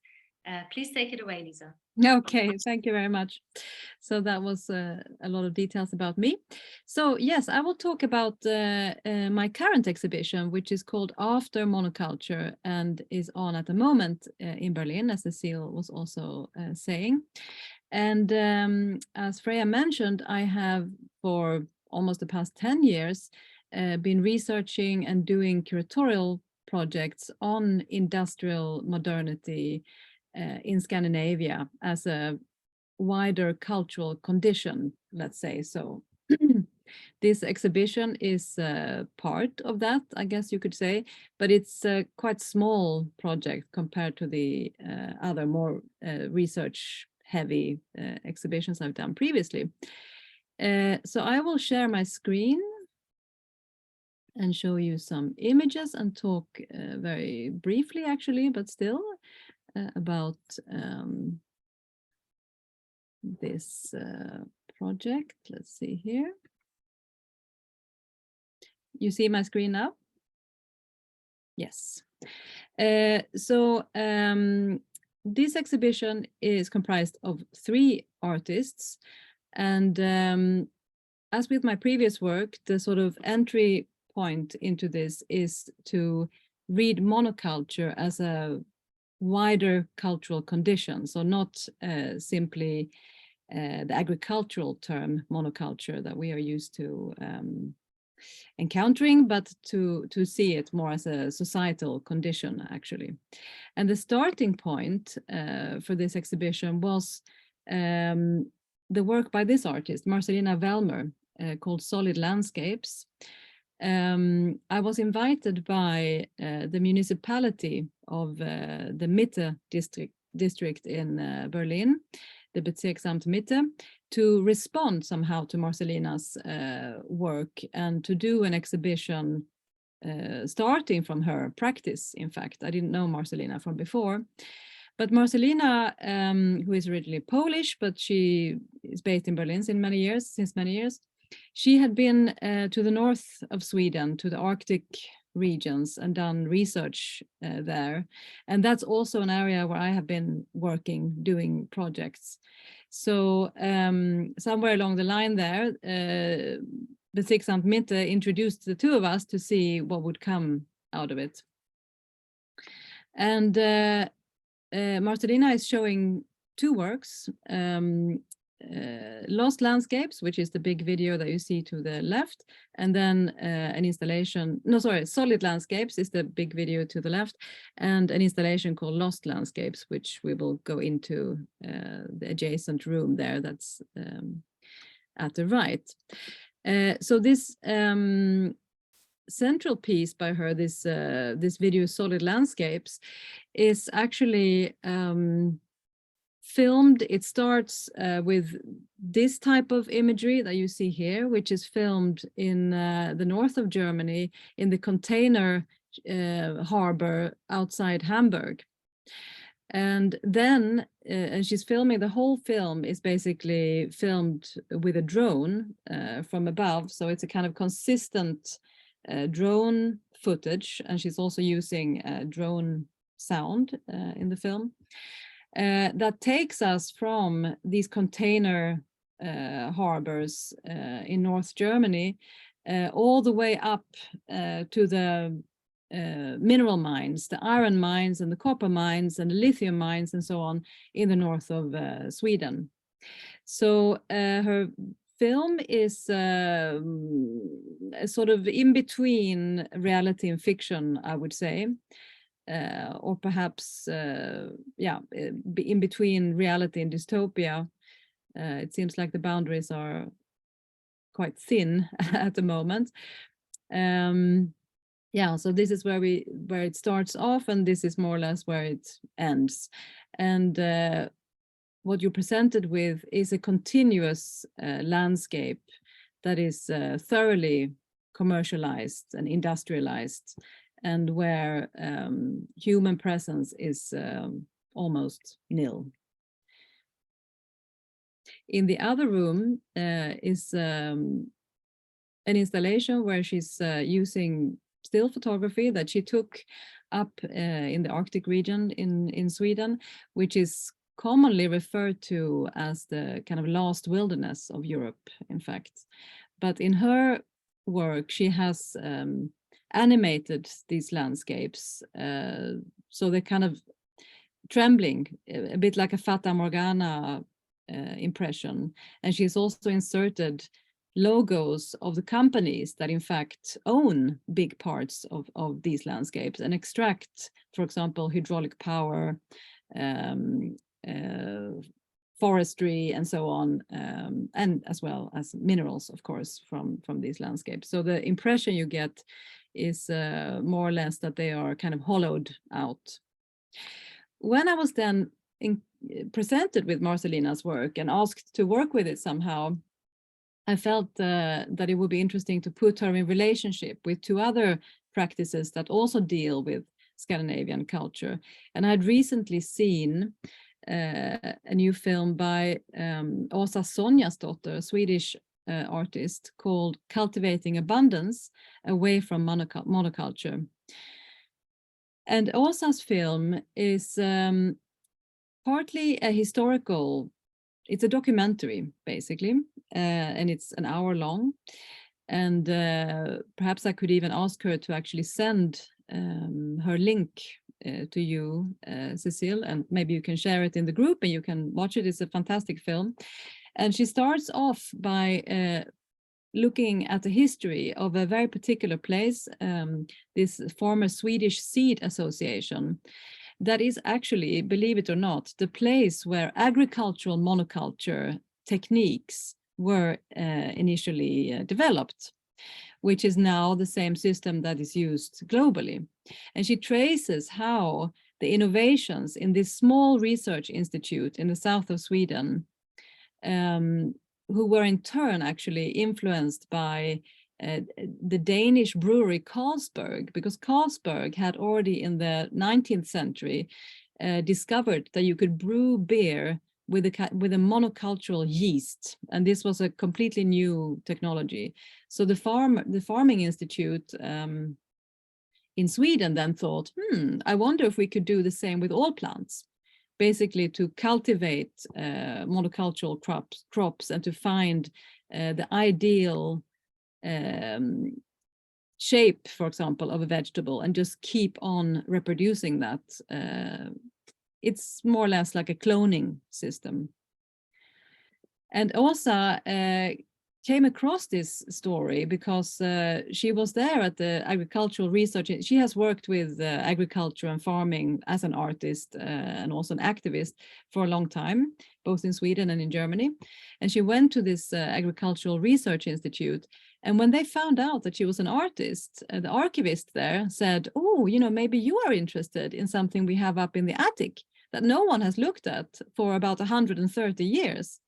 And they pulled out these glass plates documenting this initial research that they had done there on monoculture. So that's how she started to dig into this. And of course, it's very interesting, the documentation. I mean, we're talking now at the beginning of the 1900s. And then German scientists came to Sweden and learned about these methods and then began to implement them also in Germany. And of course, it goes almost without saying that there's a very close connection here between eugenics and agricultural monoculture. Here are some more images from her film. But she's also, the second strand in her film is following this character. You see him to the left in the image there in a checkered shirt and a hat, who's called Hans Larsson. And he is a man who is a researcher at this agricultural institute in Sweden, but he's also an activist. And he's been using his access to this institute, the seed banks and so on that they have, to actually extract seeds from this seed bank and replant them and let them crossbreed between different kinds of grains, let's say. So the old farming varieties that the monocultural trend pushed out, and not only pushed out, but actually made illegal. This Hans Larsson, it has been pulling out of the freezers for decades and regrowing, and he's now kind of spreading this other varieties amongst farmers in Sweden. So very, very interesting character, and quite a key person. And he's also in the film, which I think is a beautiful aspect, because of course this monocultural mindset is also very much about aesthetics. And Åsa herself, the artist, talks about her meeting with these black and white glass plates, and how, you know, the aesthetics of them are very seductive. It's a bit like Leni Riefenstahl type of aesthetics, and how she had to kind of negotiate and challenge herself in terms of what aesthetics she's using in the film and so on. And it turns out that Hans Larsson, the activist, he's himself actually documenting a lot of grains and plants in different weather conditions and so on, to learn more about how they behave and what the differences are. So his own footage is also part of the film.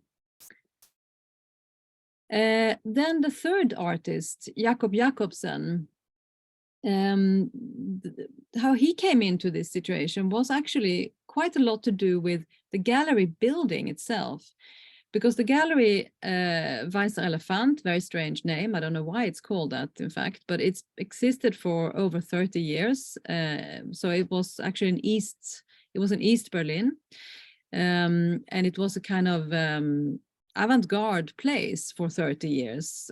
In fact, dealing a lot with noise and with experimental music, on the border between experimental music and visual art.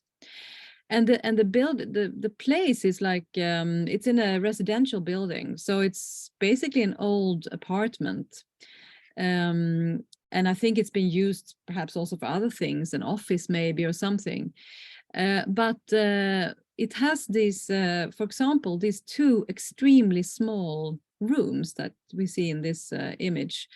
And it's difficult for you to, I mean, it's basically the two doors go into two different rooms. So each room is not more than maybe 2 meters wide.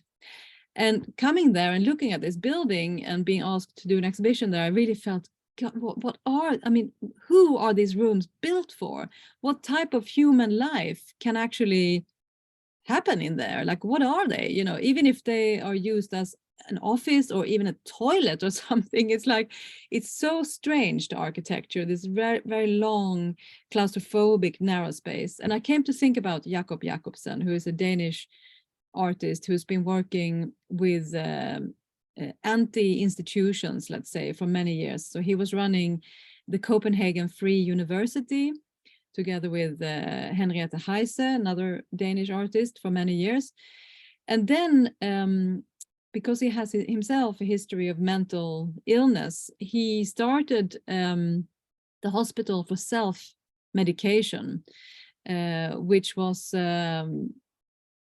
basically started in a room in the attic in the building where he lives, as a place to rethink, I mean, to uncover the violent roots of Western European mental health care, and to try to experiment with collective forms of care, alternative forms of care outside institutionalized, outside institutions.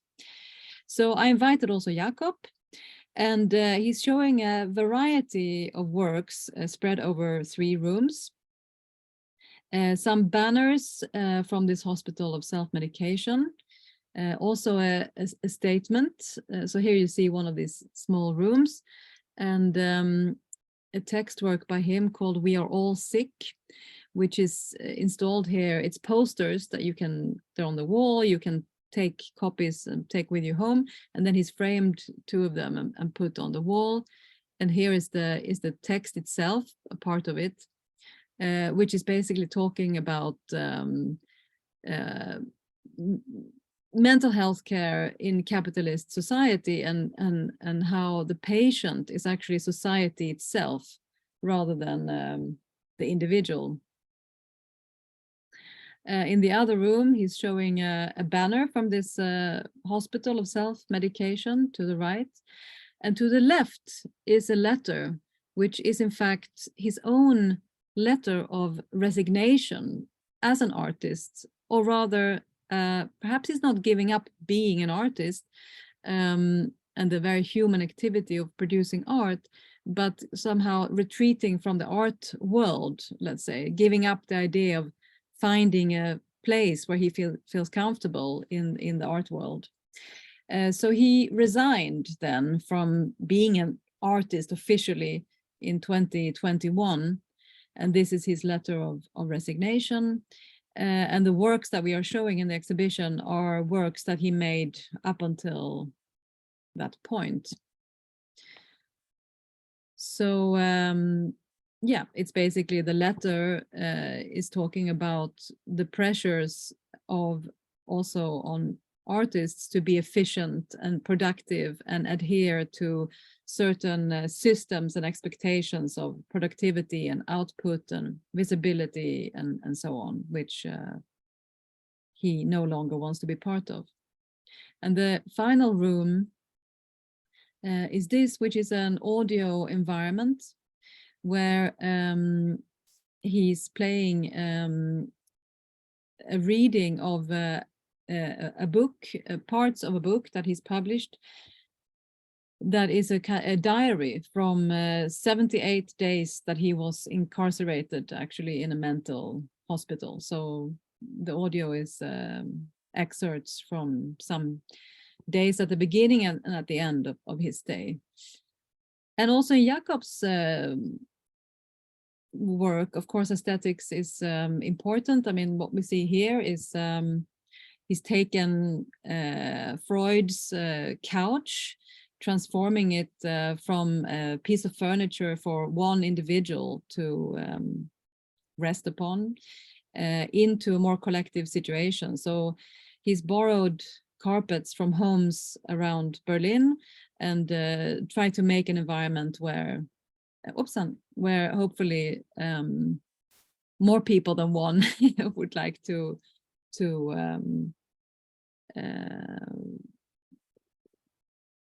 engage in the sound piece together and listen to it.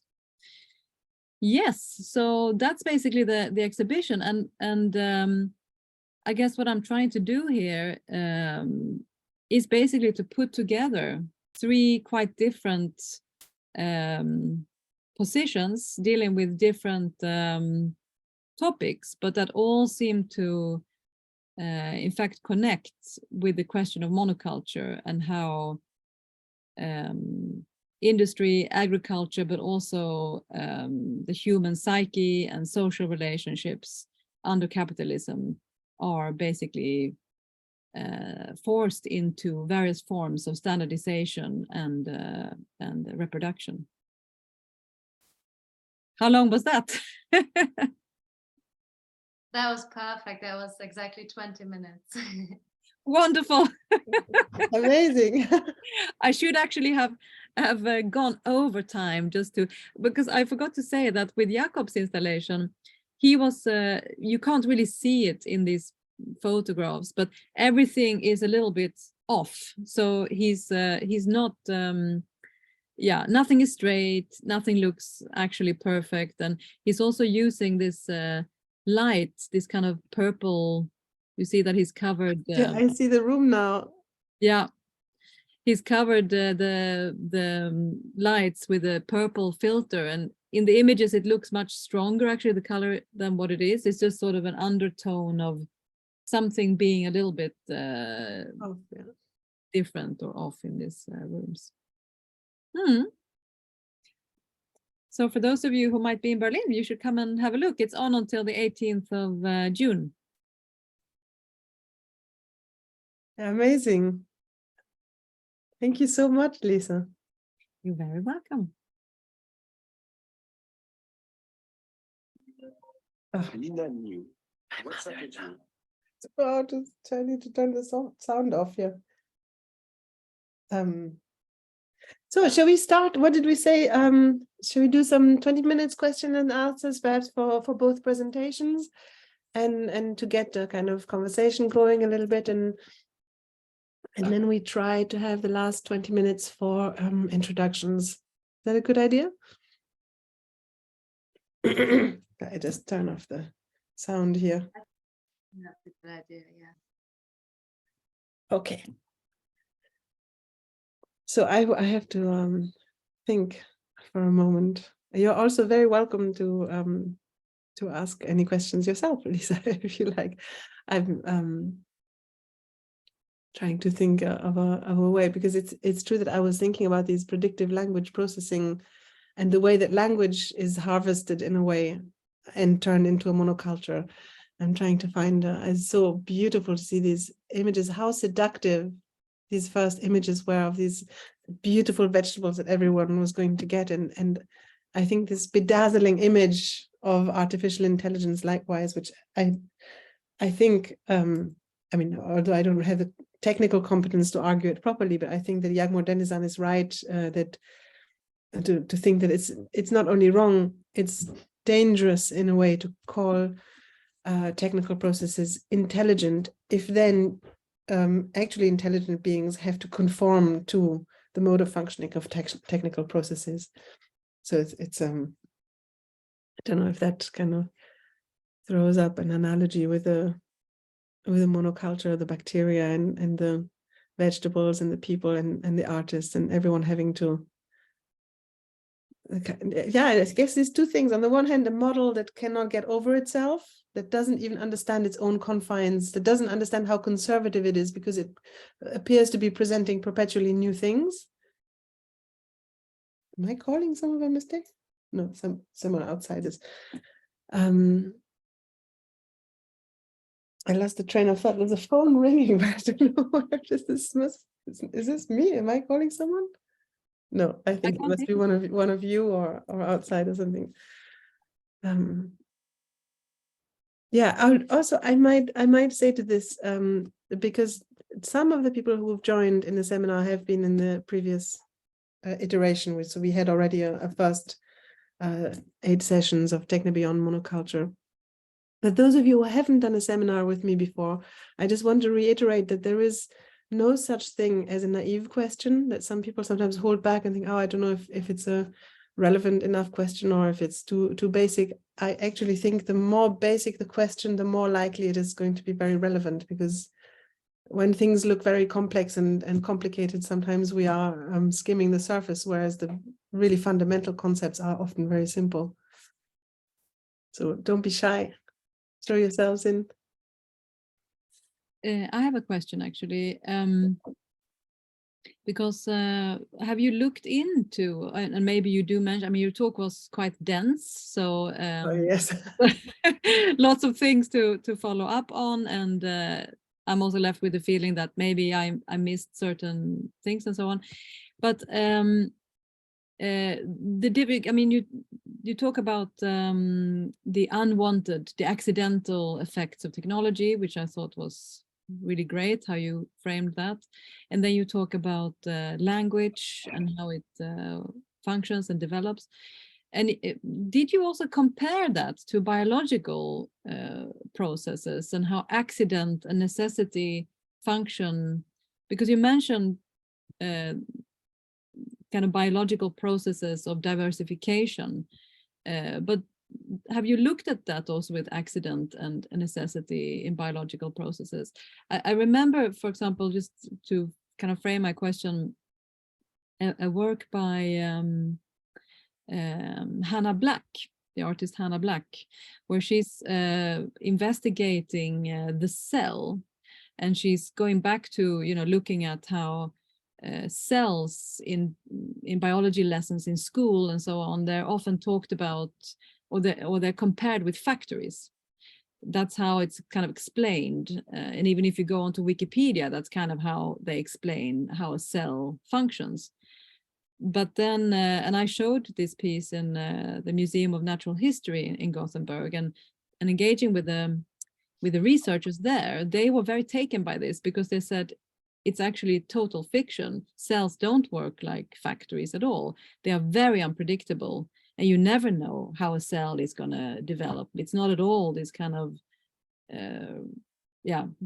productive thing. So I was wondering, Cecile, how you look at accident and necessity in relationship to these three things: technology, biology, and language.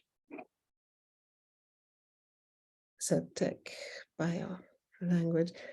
I actually, my starting work when I looked at the epistemology of noise, I was really interested in kind of developments in the theory of evolution. And I did sit once in a conference about, recent developments in Darwinian theory or kind of post-Darwinian theory. And I was sitting right at the back of the conference, and next to me was an elderly lady who was, unfortunately, I lost her contact and I forgot her name, but she was a foremost scholar in analyzing a type of unicellular organism that lives as an individual most of the time. And in times of distress, if in a drought, for example, they assemble into a collective individual and they become a form of plant that then spawns and reproduces itself. A really extraordinary kind of, I think I often thought when I heard about slime mold that it must be this kind of, maybe it's not, I don't know, I'm not a biologist. And the interesting thing about her is that she was sitting at the back of this conference, which was only men. We were the only two women there. And she was so angry, and she said, look at what they're doing, because they had these fantastic animations and images of cells that you kind of inject something in them, and then you see the reactive process of the cell. And she said, first they rape the cell, and then they pretend they explain how the cell works. And she was saying pretty much what you were saying, is that you cannot actually observe how the cell behaves without seriously impacting on it and disturbing it. Mm-hmm.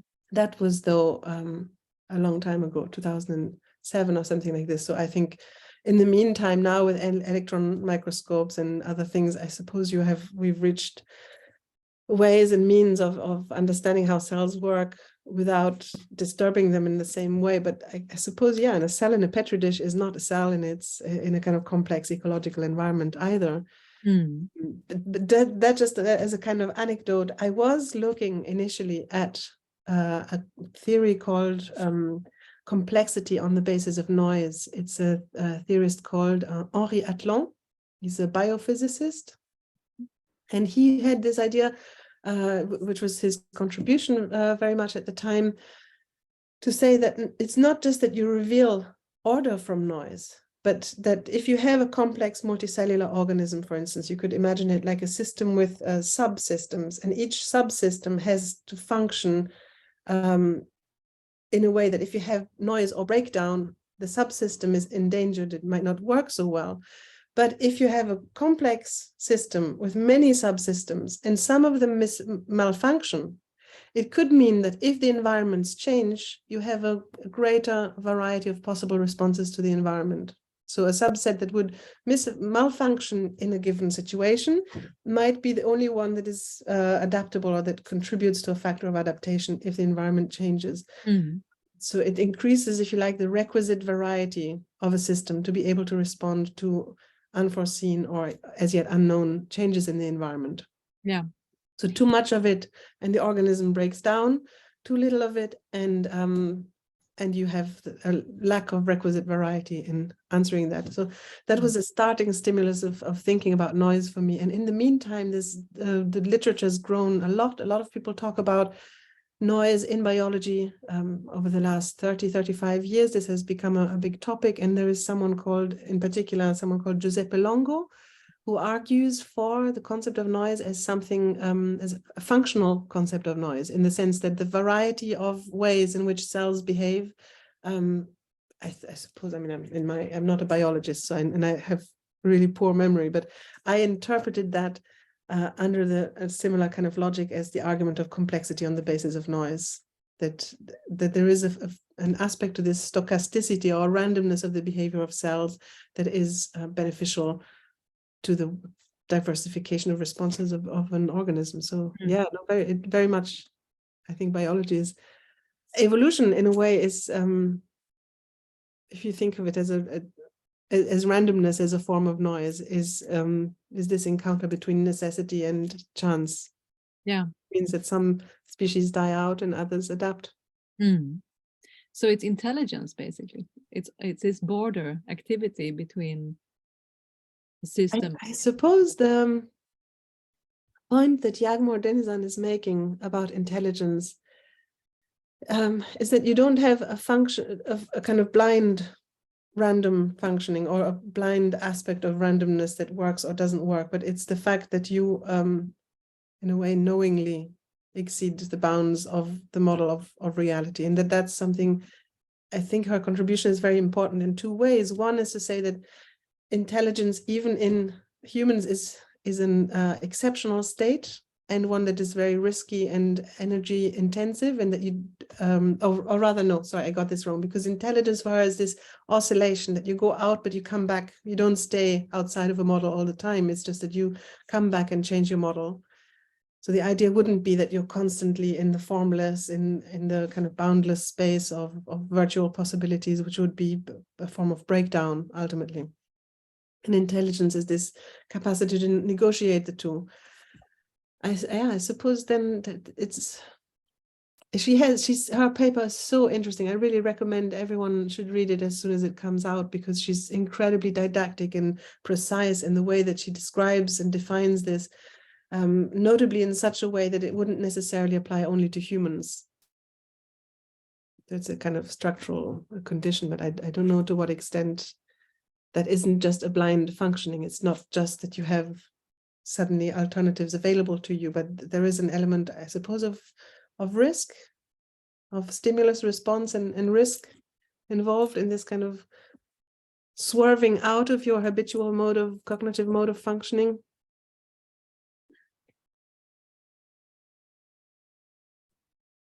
I have a question that might speak between the two presentations, but the word static seems to me to maybe apply to the gallery as well. And I guess it makes me think about like in terms of this like how semantic noise, like, and how we collectively like instantiate meaning.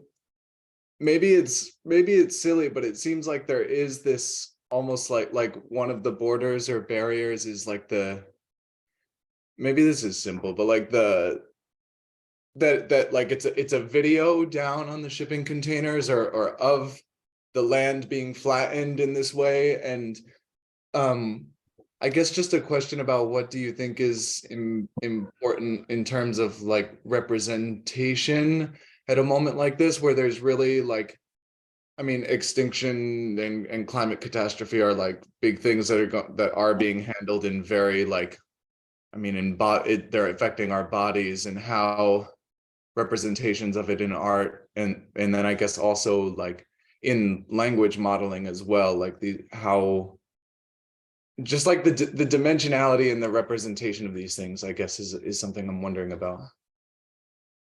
The question is to me. For both of you, I think. Yeah, very briefly, I can say that yes, I mean this video that you mentioned by Marcelina Wellmer, it's totally kind of embodying this dystopian feeling of sameness,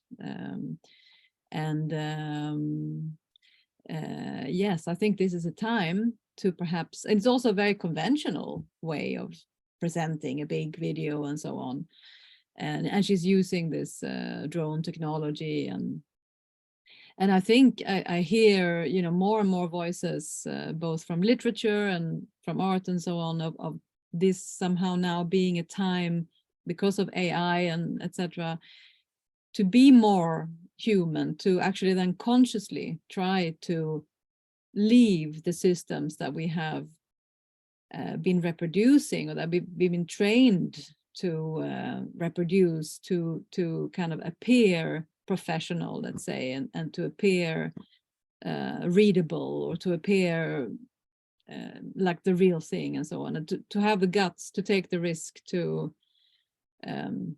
leave it, to be more human. And what that will look like, I mean, I think it's interesting, Cecile, what you said just now about in this other writer, how she characterizes intelligence as a kind of conscious movement away from the system, but not that you're in free fall and you're in this constant negotiation, but actually you go out to then come back in and reform the system. So I think that's a really perhaps good answer to your reflection there, Patrick, that maybe that's what we should be doing. So not to go completely bananas and become completely unreadable, unstable, and confused, but to allow ourselves to go out and to go back in and out again and so on. And the tricky thing, as you say this, is one of the critiques, for example, of noise music or of other forms of experimental practice, is that it is as if it was fielding new territories for capitalism. You go out and then you bring it back into commercialization and commodification. So how is a different journey we're talking about when it's an intelligent journey? It's one where you wouldn't feel that there's no alternative. Oh my Lord, very insistent mother-in-law. Trying to call me. But then I think about an artist like Sean Dockeray. I don't know if you know him, originally from LA. He runs arg.org, where you can find all texts you've ever wanted to read. But now he lives in Melbourne, in Australia, and he's been experimenting with in several works that actually are about injecting certain forms, and I guess this is perhaps falls under the rubric of noise again, but certain behaviors, certain images, certain forms of certain speech and so on into, let's say, Google, which is what is being used to train AI. But so how could we actually collectively somehow subvert the training materials that these AIs are being trained on? I mean, because they are being trained on our YouTube videos, let's say, that people upload about their daily lives. That's the material that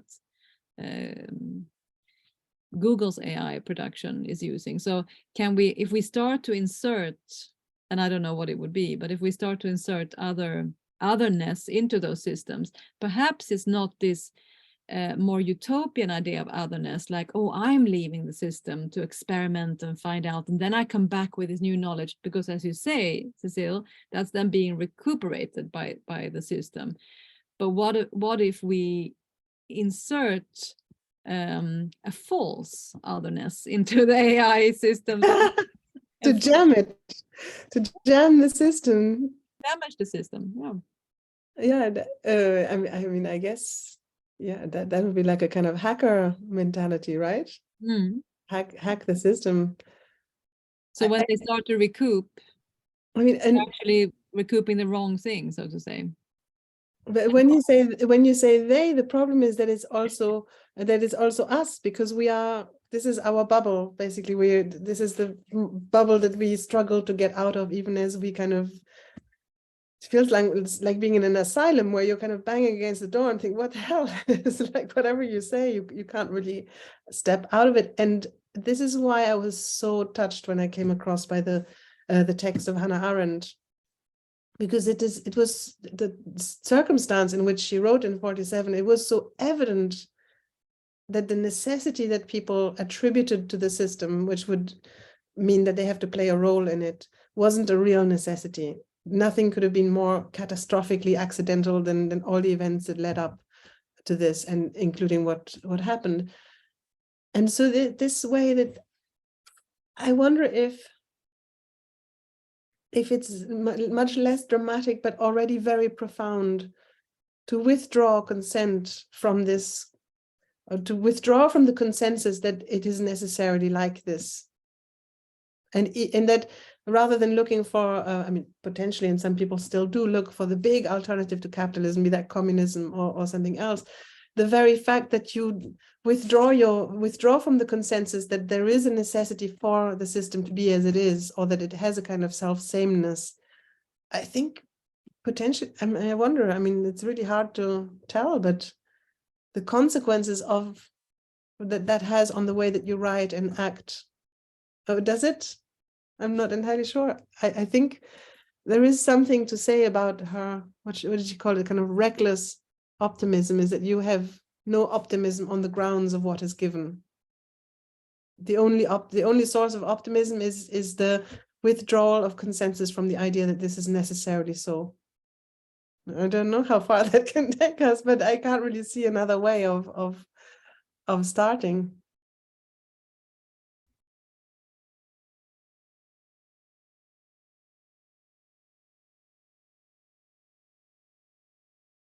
How are we with time, Freya? I was just thinking, do we have I think we have 20 minutes, a little bit over 20 minutes left. Yes, maybe we can do another question. We've got some in the I reckon we can maybe go a bit over the time, right? Okay. And we could have another question. I just don't want to take for granted. I don't know how much time Lisa has also to go over. And for the archive, I know we're not allowed to make the session too long because it's going to be, the recording is going to be archived. I have a couple of things in the comments here. Slime mold, Claude and Longo, classical quantum and biological randomness as relative unpredictability. So there's a reference to the author I mentioned. And earlier, Stephen Jay Gould on the proliferation of diversity of species as an effect of proliferation bounded below. Oh yeah, this is Xingwei who put these references in here. Thank you very much. However, the statistical category building algorithms depend on, I suppose, René Thom inferring salience features from the data. What is a common feature across all the samples in a to B determined category versus pregnancy or pregnance? What makes a thing significant to one who regards it? Tom, Xingwei, would you be at all happy to kind of join in and elaborate a little bit on your comment in the? Yeah, sorry, it's a bit cryptic. This is also from a different essay by Giuseppe Longo on caricature. It's anyway. It's basically his point is that these algorithmic means like large language models, or any of the statistical methods used in machine learning depend on defining categories based on a predicate or predicates that are common to all elements of the category. So any of these statistical methods really look for that kind of commonality. Whereas I think this, one of the great values of the semantic noise or these kind of operations is that they will generate or allow us to identify what René Thom called pregnance. In other words, what makes something that we are regarding significant to us. So the example that Giuseppe used was caricature, which is the procedure of caricaturing. So that was quite interesting. So that means that the issue is that any kind of method to try to hijack a system by feeding it other data, well, the systems are built to look for commonalities. So in the limit case, we could keep on hijacking, but what we would get is the technology will then identify categories of one. In a sense, it would be entirely opposed to the whole point of using any of these kinds of systems altogether. It's interesting, but it seems like the argument of the paper that we heard is going to be something that would require an entirely different approach to the expression of images to one another, rather than trying to classify them.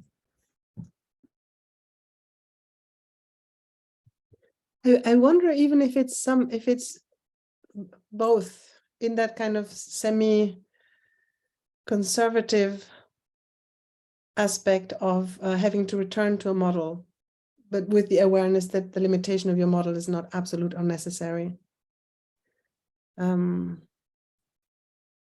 In the sense that you need the default mode of operation, all the ways in which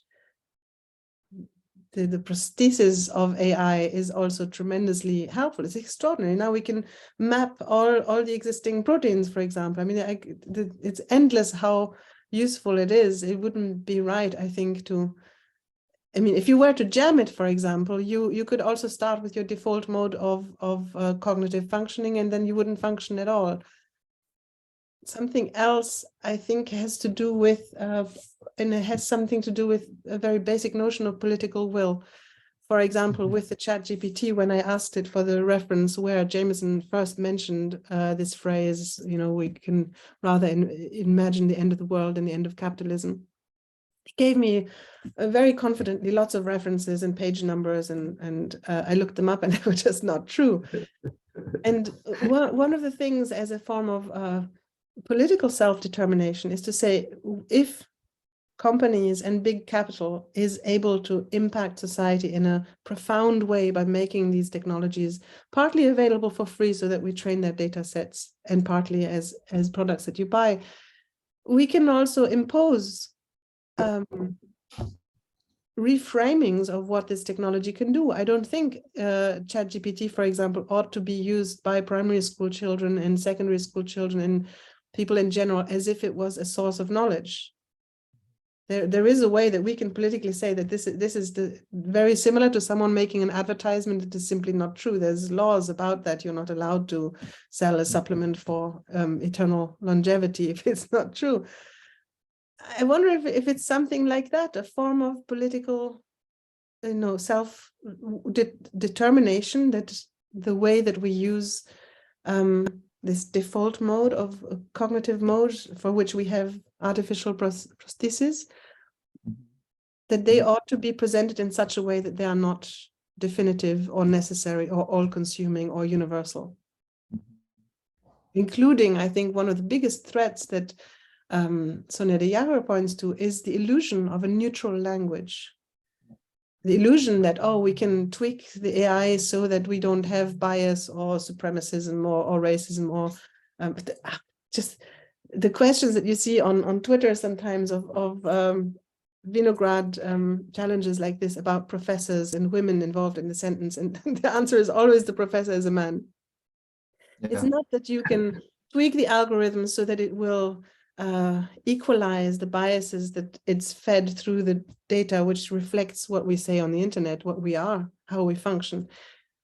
It's in the first place the presumption that you could have such a thing as unbiased, unsituated language. So I think this is just talking about it naively like this, my feeling would be that the impulse from Hannah Arendt would be to say this is an ethical and political problem, not just a technical problem. This is one of how we decide to frame the technologies that are available. And and when we do that we foreground the difference between universality, like, I don't know, a color or a number, and presumptions about common sense, for example.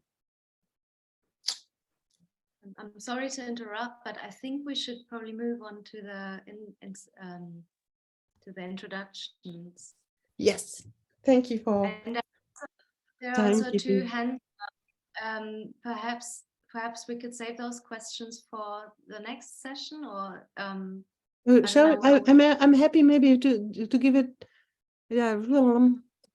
If you want to say your questions quickly, we'll see how complex or deep they are, and then we can hopefully continue them. There's also a chat, right? And somewhere on some platform. Is there not a kind of conversation space for this? We can move to Discord maybe to discuss. So I think it'd be nice if you say your questions and then we kind of rewrite them on Discord, and the conversation can continue there, and we still have a few minutes for the presentations. Do you want to go ahead? Yes, can I? I was wondering, it's actually a question directed to Lisa Rosendahl. So I was wondering about this work made by Malaspina, the second one. Do we know what was taken away from these landscapes? What was previously there in place of whatever there is now?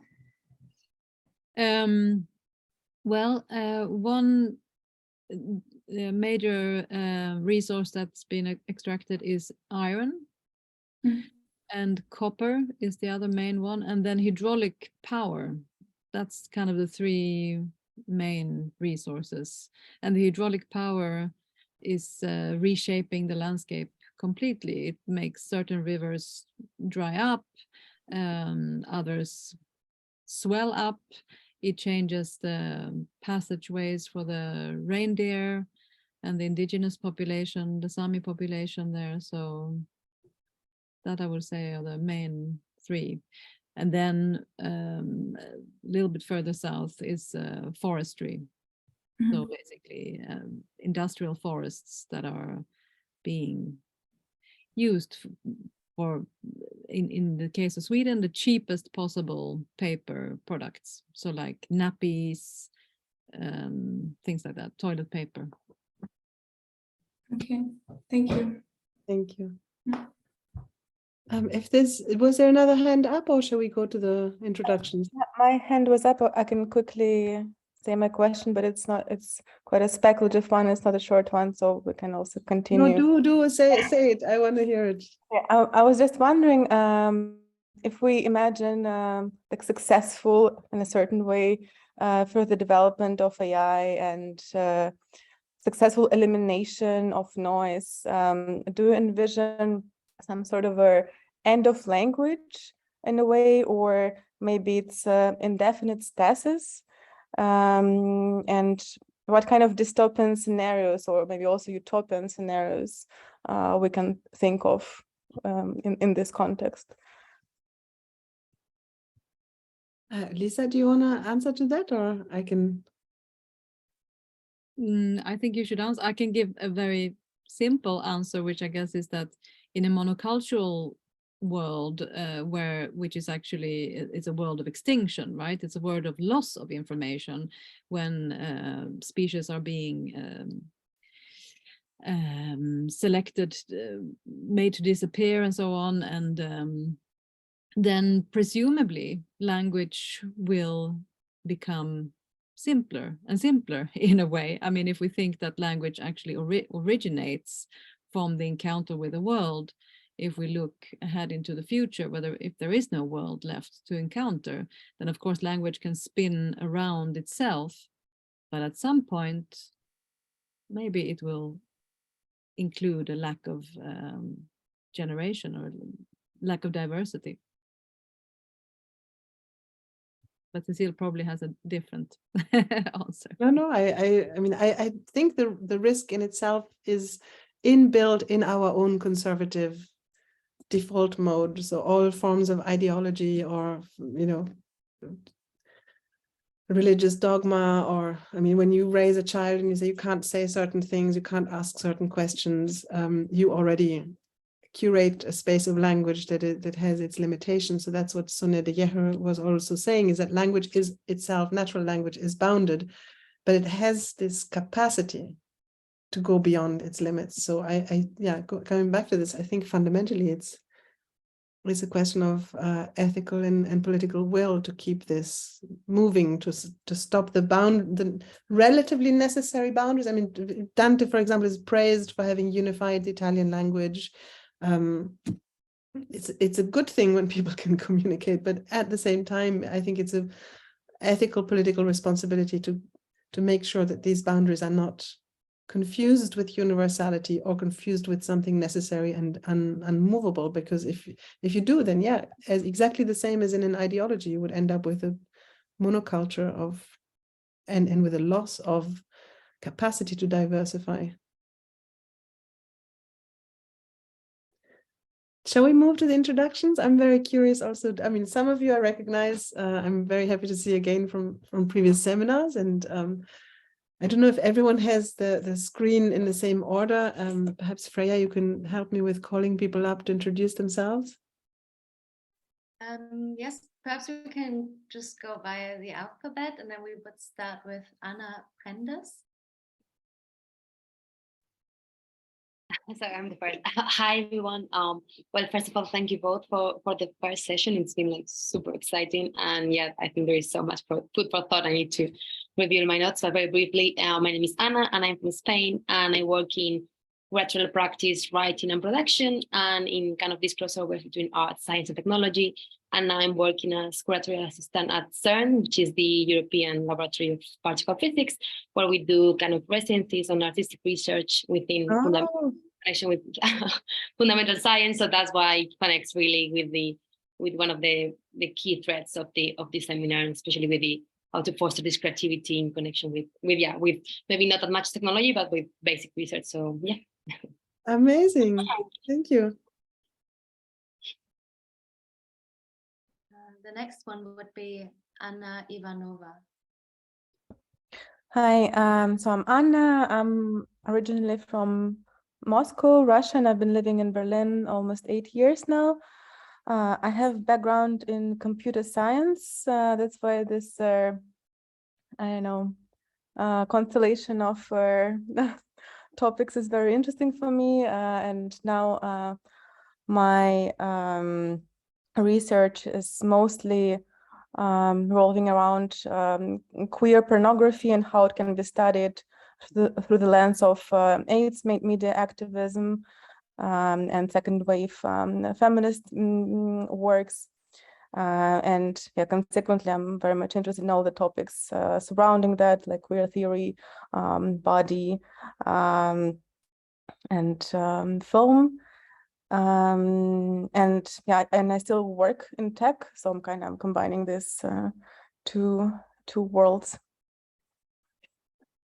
Wow, amazing. A big bridge as well. I have to say, I'm the most fantastic thing for me about the new center is the people who participate in the seminars. The sheer diversity of it is fantastic.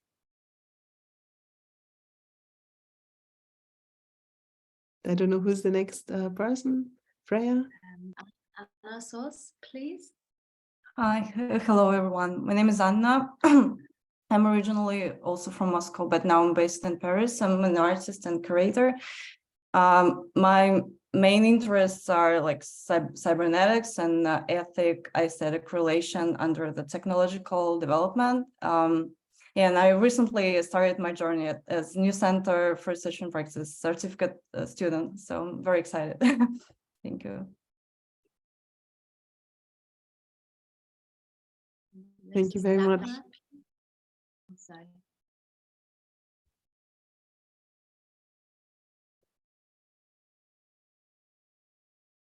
Dagmar? Hi. Oh, sorry, I didn't hear. Hi, my name is Dagmar. I am a visual artist. I work with sculpture and installation. I live in Copenhagen. I studied in Malmö. I have a background in design. I did design before I studied art, and I'm interested in like for many reasons here, but interested also in accidental discoveries of materials and how accidental discoveries, like of kind of materials that are quite quite general and not like great discoveries, have enabled other technologies. And for instance, silicon, which is like kind of the base of base building block of most technological devices or technical devices. Yeah. I think the paper that I presented today, which is for a publication series called the Technology and the Accidental, they wanted me to write something like that, but I don't have the knowledge really sufficient about the history of materials or technology to do it. But De Scipio, this composer that I mentioned, he made a connection between data and the use of silicon and the very first technologies of writing on stone, which were a bit more basic, but a different form of mineral mediation, if you like. Sorry, it's just divagation. We don't have much time, but I would love to look that up. Yeah. Yeah, unfortunately, it's untranslated as far as I can tell. It's okay. Maybe it's other texts, but sorry, Freya, who's the next person to introduce? Eduarda, please.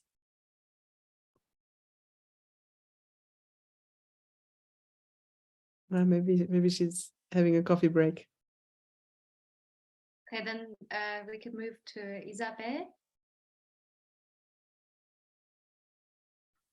Well, I'm not sure if it's me or Isabela Ojeda, but well, anyways, my name is Isabel. I'm based in Madrid, and I'm about to graduate in multidisciplinary design and image management here in Madrid.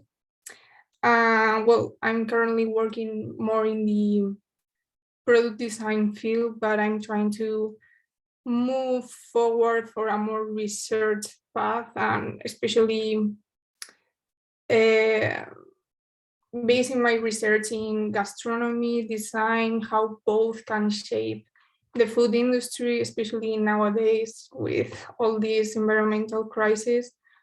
And yeah, basically that's me. Thank you. Isabella? Oh no, who's next? Sorry, Freya. I'm going to introduce Gail. Yeah, I thought Isabella, but maybe Lucia needs to go because she raised her hand. Yes, if it's not a problem, I need to go early today. Well, I introduce myself quickly. My name is Lucia. I have a background in architecture. I'm from Argentina, but I'm currently living in Mexico City. And I'm working now in analysis and material exploration as an artist, focusing in the morphological expressions of materials from their behavior. And my base study was self-organizing systems. So I'm currently making the relation between those things. And I'm really excited about the seminar. And I would wanted to add that I would love to present next week. Oh, fantastic. So that's all. Thank you. I'll jot it down. I think you did put it already in the chat, right? No, I didn't. But so who was this? Somebody else also is going to present. I think Gregory was. I was also. Oh no! I was for the for Sonia's. Yeah, text. Sonia's, which is a little bit later. Yeah, but I think Gregory also wants to present next week. I'll write your names down, and I will also send the sheet around. So that's amazing. So we already have 2 people for the next session. You can decide either to team up with him and do it together, or each of you. Okay. If each of you present, then keep a look on the page. We have roughly half an hour for the presentation. So if it's 2 people presenting, it's 15 minutes each. If it's 3 separate presentations, I would say it's about 10 minutes each, and then plus question and answers. It's a bit flexible, but not massively. So keep an eye on the sign up sheet. Okay, great. Thank you very much. And thank you for letting me present first. Yeah, look forward to it.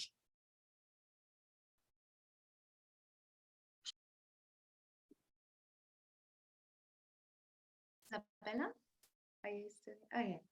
Hi, it's me. Hello, everyone. It's great to be here.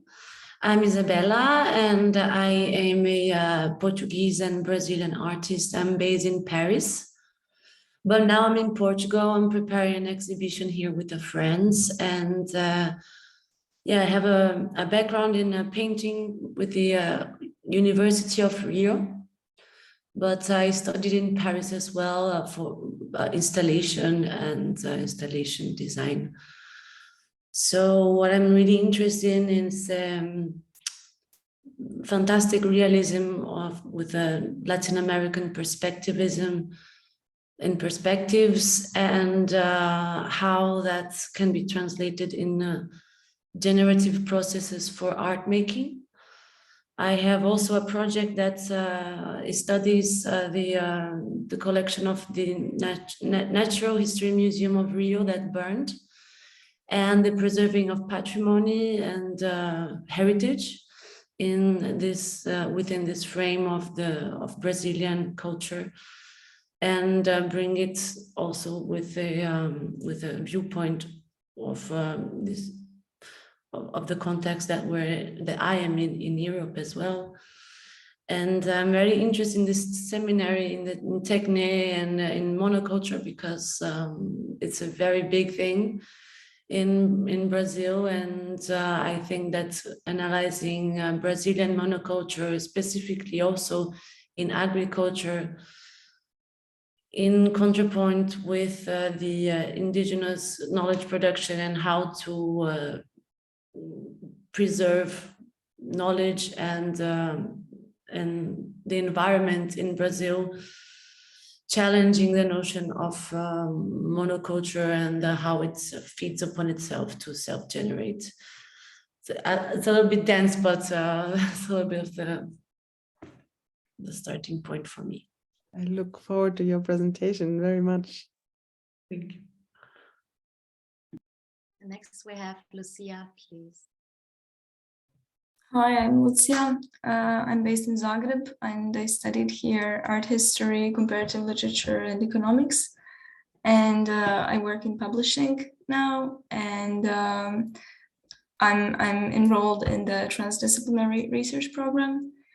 And mostly I'm interested in the linguistic turn in the history of philosophy and how misapprehended that is. And I'm especially excited about this seminar because I'm also interested in the way language practices change with the introduction of different technology. So I'm looking forward. Yeah, amazing. Me too. Marco? Hello, I'm Marco Bene. Thank you for both lectures.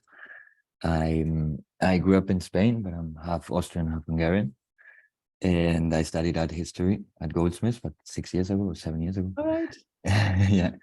And then I worked in the art field in nonprofits related to moving image and so on, experimental film. And well, I'm very excited to be here. This is I'm in art and curatorial practice in the certificate program, and this is my first live seminar. And I'm researching now the Hungarian new avant-garde, so the beginning of conceptual art in Hungary in the 60s, and censorship. And it's the first time I realized that I can actually look at it through the lens of semantic noise, of how pieces were tolerated. Interesting. How Yeah. pieces were tolerated or censored given the ambiguity of the messages artists were dealing with in mail art, for example, and so on. So I'm very excited. Thank you. Lovely. Thank you. Next is Maria, please. Okay, I'm the only Maria. Hi everyone. It's very nice to be here again. Thank you, Cecile, for the amazing presentation today also. I'm Maria Jesus. I'm a Peruvian artist, I guess. I mean, I study composition, musical composition, and I'm here in the Arts and Curatorial practice program. And my main interests right now revolve around the question of, well, I would say local, or you could call it Latin American or Black or artistic practices in Abya Yala that center around the uses of various technologies, be it new quote-unquote technologies or the appropriation of those in local contexts, and what types of disturbances and conceptualizations they bring to our idea of what experimentation and the users, purposes, and finally, like the underlying, I would firstly say cosmology, but also epistemology, what consequences do these practices have? Because I find that these are not recognized enough, or at least are not read in their own terms. So yeah, that's basically it, I guess.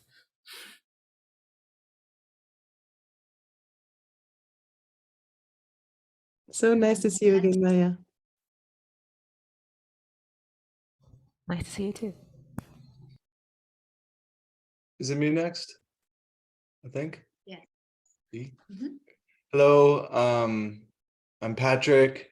I live in Brooklyn, and I'm about to go back to school for library science and history after years out of school that I spent doing archival work. And my undergrad was in jazz saxophone, so it's a switch.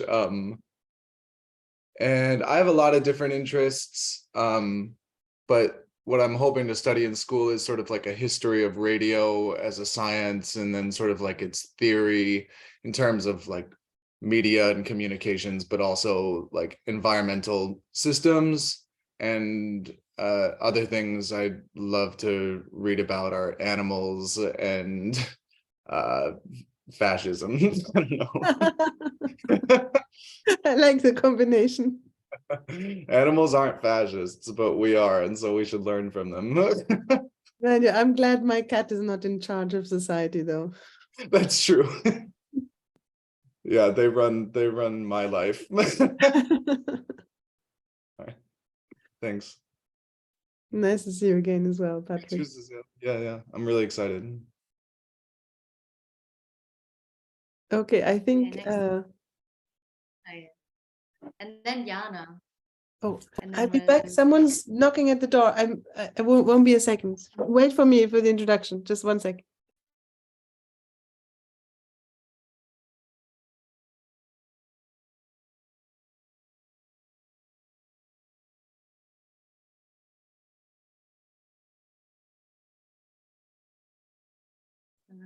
What's going on? Shah, I think your introduction, we can leave that for the time you come back, right? Then we have a proper introduction. Okay. Sorry. I'm back. Hi everyone. I think- Thank you. Sorry. No, sorry. I just wanted to say Raphael had to leave, but Jana, you go. Sorry. Thank you again for the presentations as well. My name is Jana. I'm from Ukraine, currently based in Lithuania, and I'm also doing the art curation program here.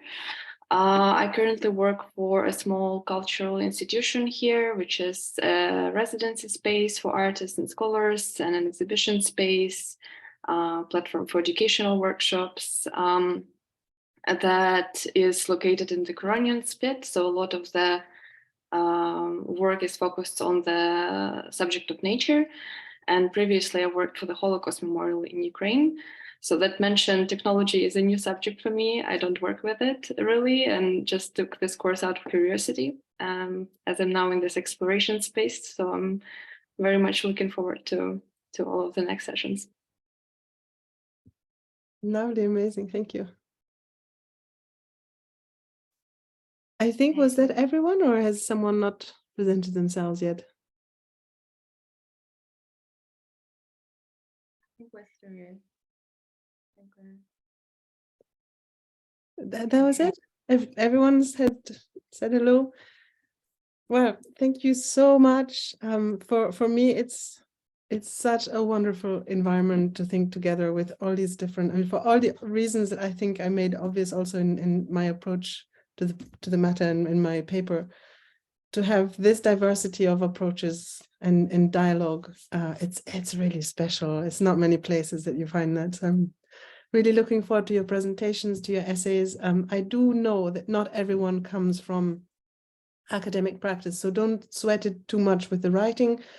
I can also do, I think you can book sessions, like tutorial sessions, if you want to talk about the writing before submitting something. And I don't know if I mentioned it, if you can submit something within 3 weeks to a month after the seminar, that would be great.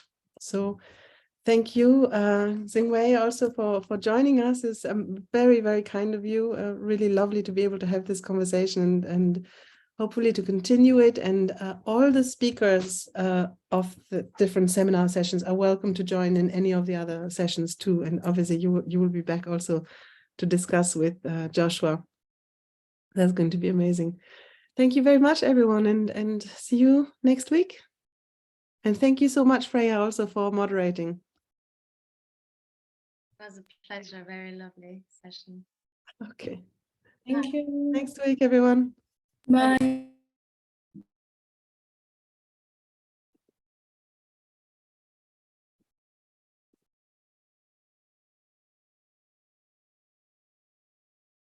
Mrs. Leff, I think it's just us now. Are you